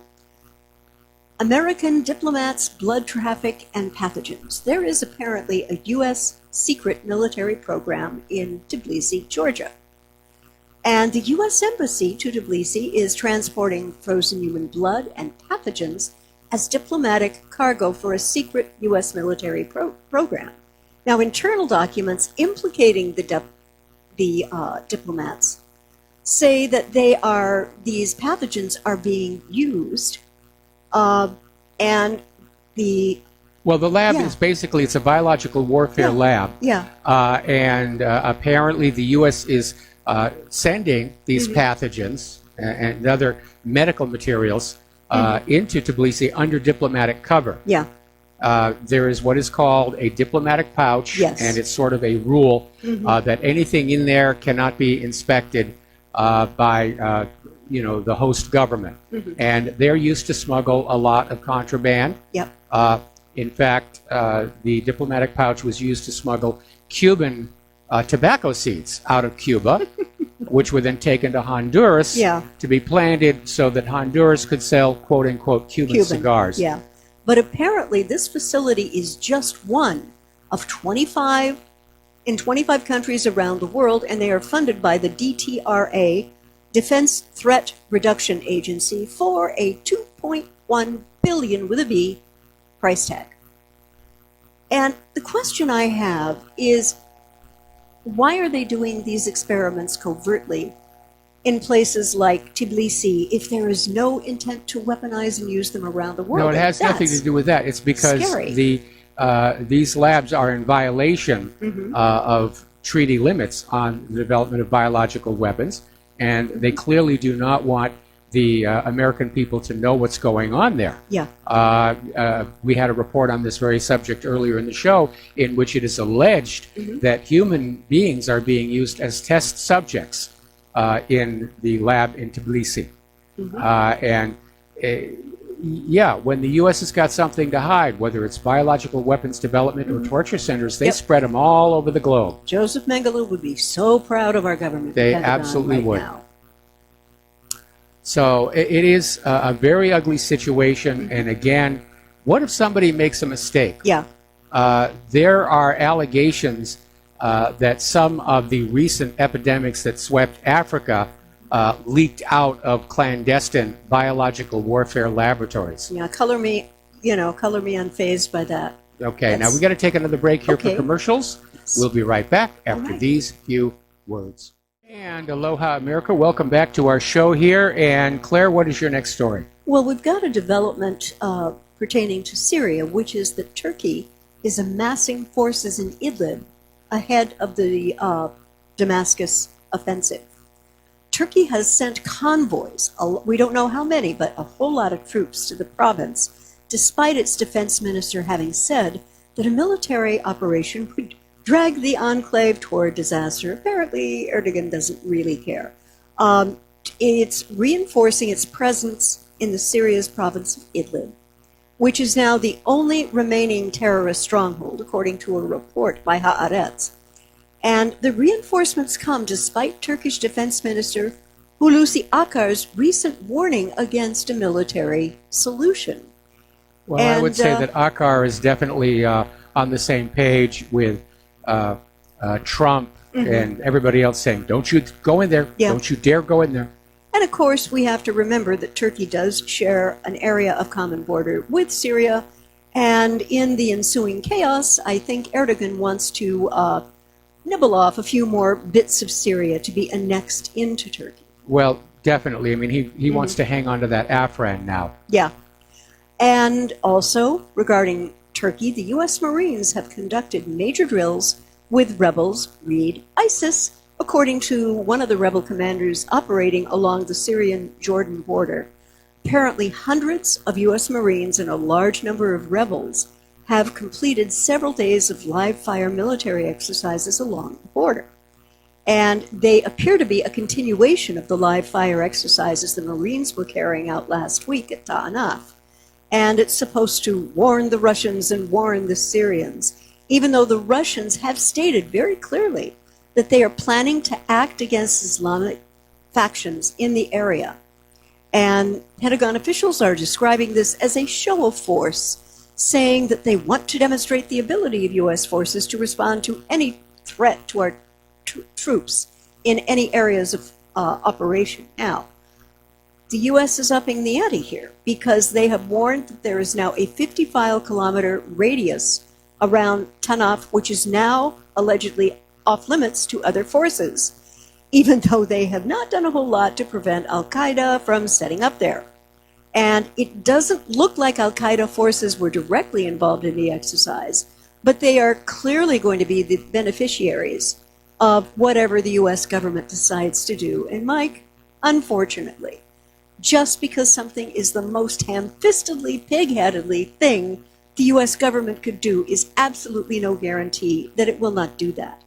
And I think by doing these exercises, we are slouching toward the chances of a hot war with Russia in Syria. And I think it's escalating exponentially right now. Your thoughts? Yeah, it's definitely ramping up here. And at this point, everybody's picked up on the fact that the same U.S. government that blamed 9/11 on al-Qaeda is now working to protect and support them. Of course, we've known that going all the way back to the Obama administration and that smuggling operation that was smuggling weapons from Libya to Syria through the consulate at Benghazi. Right. And so for long-time listeners and readers, this is not really a surprise. But now everybody's noticing and they're commenting on it. We were talking about how Tulsi Gabbard is out there saying this doesn't make any sense. Why are we all of a sudden working with al-Qaeda? She is my candidate of choice for the Democratic Party. She is a woman, very bright, partially Samoan, and anti-war. Of course, that anti-war thing will kick her out of the primaries faster than a speeding bullet. Probably on that one. And obviously, I don't agree with her views on the Second Amendment, but I think she's a very sharp lady. Yeah. And I'd like to see her be seriously considered by the Democratic National Committee. But if she's not part of that CIA drug smuggling clique, then she'll never get off the ground. The cabal. And I am reminded with this next story about Syria of the Ron White line, you can't fix stupid. The UN has now shared locations of Idlib hospitals and schools, hoping to protect them. Does the UN not remember that when they did that in Gaza, there was a massacre of primarily women and children? Yeah, Israel was using those coordinates to basically attack those. And the same thing is going to happen. Well, I don't know if it's going to happen in Idlib from either the Syrians or the Russians. They want this to look as clean as possible to the rest of the world. Yeah. But the U.S. could very easily use this information. Go on in and blow up a hospital and say, oh, look what that evil Putin did this time. Yeah, yeah. And another development, which is a little bit bizarre, but it's here nonetheless, now NATO is threatening war against Syria and Russia for wanting to weed out the rebels in Syria. I am not making this up, folks, so help me, Hannah. United Nations Chief Antonio Guterres this weekend decried a Russian-backed Syrian offensive to retake militant-held Idlib. And the article goes on to state, but the fact is the terrorist groups need to be eradicated, and NATO and the U.S. powers are backing them. And the UN Secretary General urged a redoubling of the Astana talks process initiated by Russia, Iran, and Turkey to end the conflict. And this is while, and we've reported on this before, Turkey has stepped up supplies of weapons to militants in Idlib, the northwest province under the control of extremist factions. Now, this is getting even stranger by the second. Furthermore, the U.S. and other NATO powers, Britain and France, are threatening to launch large-scale military strikes on Syria in the event that the Assad government move ahead with a planned offensive. And Mike, this is insane. No, it's basically broadcasting to the world that ISIS and Al Qaeda were proxies for the Western powers. Yep. And they basically have lost in Syria. They're losing in Syria. And now NATO and the West, they're trying to protect their assets. They're trying to get them out of there so they can drop them into yet another country and mess things up there. Yeah, it's insane. And I can't tell you when the major assault is going to happen by Syria on the rebel forces in Idlib. But I think you're right. Once the Sturm und Drang, and don't get me wrong, this is a very terrible thing, tragic thing, which has happened to the people in North and South Carolina. Yes. It's tragic. It's getting all the airplay in the world. And I do hope that the talk manifests as actual concrete help for these people who've lost everything. Yes. Their homes, their cars, maybe even people they love who weren't able to survive the storm. Well, so far, they've confirmed 4 dead. Yeah. Well, that's a miracle in and of itself. I was thinking could have been a lot yeah, worse. I mean, they were predicting it was going to be Cat 5. When Yeah. it made landfall, it was only a Cat 1. Yeah. It's already been downgraded to a tropical storm. Right. It's not even a hurricane anymore. Right. And bobbing back over to the Middle East, Israel and Palestine. Jared Kushner made a very interesting remark. He said, in public, punishing Palestinians won't hurt the chances for a peace deal. And this is fresh off multiple major aid cuts to the Palestinians, efforts to get the vast majority of Palestinians stripped of refugee status, and the U.S. office of the PLO closed in D.C. And the Palestinians are making a statement, which I think is very moderate. They are considering cutting all remaining ties with the U.S. Yeah. And that's probably practically one of the most symbolic and significant things I think they could do right now. Do you think they should do it? Yeah, well, it's basically all that they can do. Yeah. And, you know, I'm having a Picard facepalm moment at warp speed right now, because how can this allegedly intelligent Nepet make such a statement with a straight face? And the only answer I can come to is that he is completely obviously biased and Israeli-centric, and he has no idea of these people's history, you know. And what has been done by the U.S. is to try to force the Palestinians to give up the right of return completely for financial inducements. He knows nothing about these people. It's not going to work. No, it isn't. But you know, there's in one context in which his statement makes perfect sense. The statement is punishing Palestinians will not harm chances for a peace deal. Makes perfect sense if he thinks there was never a chance for a peace deal anyway. Yeah. And in other Palestinian news, apparently Palestinian farmers are in mourning right now because they've lost grape harvests to illegal settler attacks. And apparently grape is a very popular thing in every street in the Palestinian controlled areas. And they'll do it on apartment balconies, refugee camps, 2 sprawling fields and courtyards in the city. For farmers, it's a year's work of intensive labor to come up with a great grape crop. So when they cut the grapes off the vine and take their goods to market, it supports the family financially for about a year, which is nice. But this year's harvest for many farmers across occupied West Bank has been marred by violence.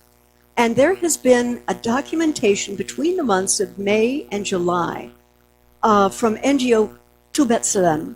More than 2,000 grapevines were cut down, directly affecting dozens of farmers and hundreds of families, amounting to material damages in the hundreds of thousands of shekels. And this sort of mean, vindictive stuff on the part of settlers is not really new, because we've seen it before. Yeah, they love to cut down those olive trees, and those olive trees take 10 years before you get a usable harvest. But again, this is how the settlers are behaving. And, you know, Jared Kushner seems to feel that's perfectly okay. Yeah, absolutely normal. And again, from globalresearch.ca, a very excellent Canadian outlet, they're describing this bid to starve 2 million Palestinians into submission because Trump is repaying his Zionist backers, Sheldon Adelson and Benjamin Netanyahu, for his presidency. And they're without food in Gaza and the West Bank, shelter, disease and contagion are spreading, and the world is watching. And long-established vital humanitarian aid has now been canceled by Trump on the demands of Israeli Prime Minister Benjamin Netanyahu and his backer, who sort of bought his own presidency, Sheldon Adelson. Yes. Anything that Bibi and Sheldon want, they're getting. They're going to get. Yeah, yeah. Whatever Bibi wants. Yeah, oh yeah. Bibi gets. Okay. And you got to be my age to get that reference. Yes. And this is going to continue. It's an illegal and criminal operation by the White House under the open influence and funding of cohort evangelical Christians and other Zionists who bankrolled the Trump presidency, yes. take a rest using millions of casino dollars. Thank you. And who now act in concert. And, you know, I just have to sit, and I'm so annoyed about this. And it's really nice to know President Trump has sold Americans out, and our country's foreign policy has been outsourced to the country of Israel. Yep. He is owned lock, stock, and barrel by his largest supporter, Sheldon Adelson, who funded his campaign and agenda in return for enforcing Tel Aviv policies on the Palestinians. Yep. And this is just ugly. Here's a thought, and it has to do with the search engine, excuse me, that Google is creating for China. Apparently, there was a senior Google scientist who resigned over a forfeiture of their values in China. And very respected guy, his name is Jack Polson, worked for the research department and the machine intelligence department, and he was focused on ways of improving accuracy in the company's search. In early August, he raised the concerns with his managers after The Intercept revealed that the internet giant was secretly developing a Chinese search app for Android devices. The name is Dragonfly, and it was designed to completely remove content that China's government viewed as sensitive, such as information about political dissidents, free speech, democracy, human rights, and peaceful protest. And this guy and the other guys, there were another 4 who resigned with him. They have become my new best heroes. And of course, Google, Twitter, and Facebook are doing the same thing, which I think is hysterical. Yeah, right here. Right here, right now. I am very sure that anything by What Really Happened, Claire Rivero, Mike Rivero, or our brother and sister websites are getting smashed down by these algorithms to a pulp. But if you go to duckduckgo.com and use that as a search engine, you'll find all kinds of stuff about us. Yes, definitely. Most of it legal. And speaking of China, there is a very fun fact which crossed my desk this morning. Again, courtesy of Global Research. Folks, if you haven't taken a look at it, treat yourself. Now, this has to do with the island of Fiji. Now, Mike and I have been to Fiji. Yes, it's actually multiple islands. There's a big island and a lot of little small ones around there. We did Fiji by tall ship. That was enormous fun. And it's not fighting ISIS-Daesh, but it's being used by the U.S. to send a signal to China. And apparently what it has done, the island of Fiji has become the 79th member of the coalition Operation Inherent Resolve. You know, why in the name of heaven would Fiji do this? They probably got a lot of money. Yeah, probably. They probably got a lot of money. And it's not like they're located anywhere really close to the contested areas of the South China Sea. No.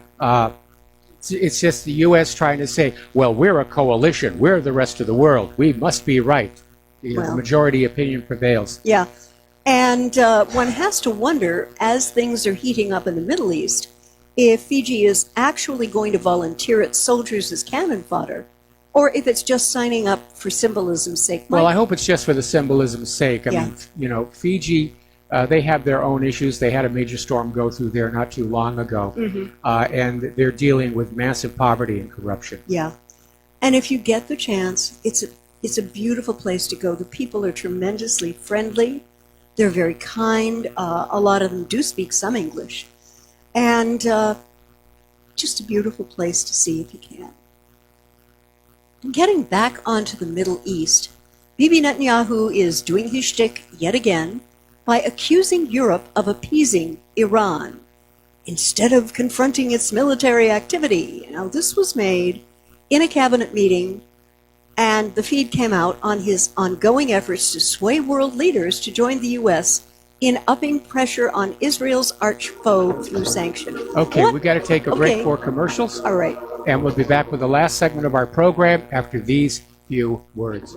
And aloha, America. Welcome back to our show. Last segment of our program on this Pauhana Friday. And Claire, you wanted to finish up the story. Yes, about Netanyahu accusing Europe of not doing enough against Iran. And he had the hubris to make this statement, and I'm quoting him directly.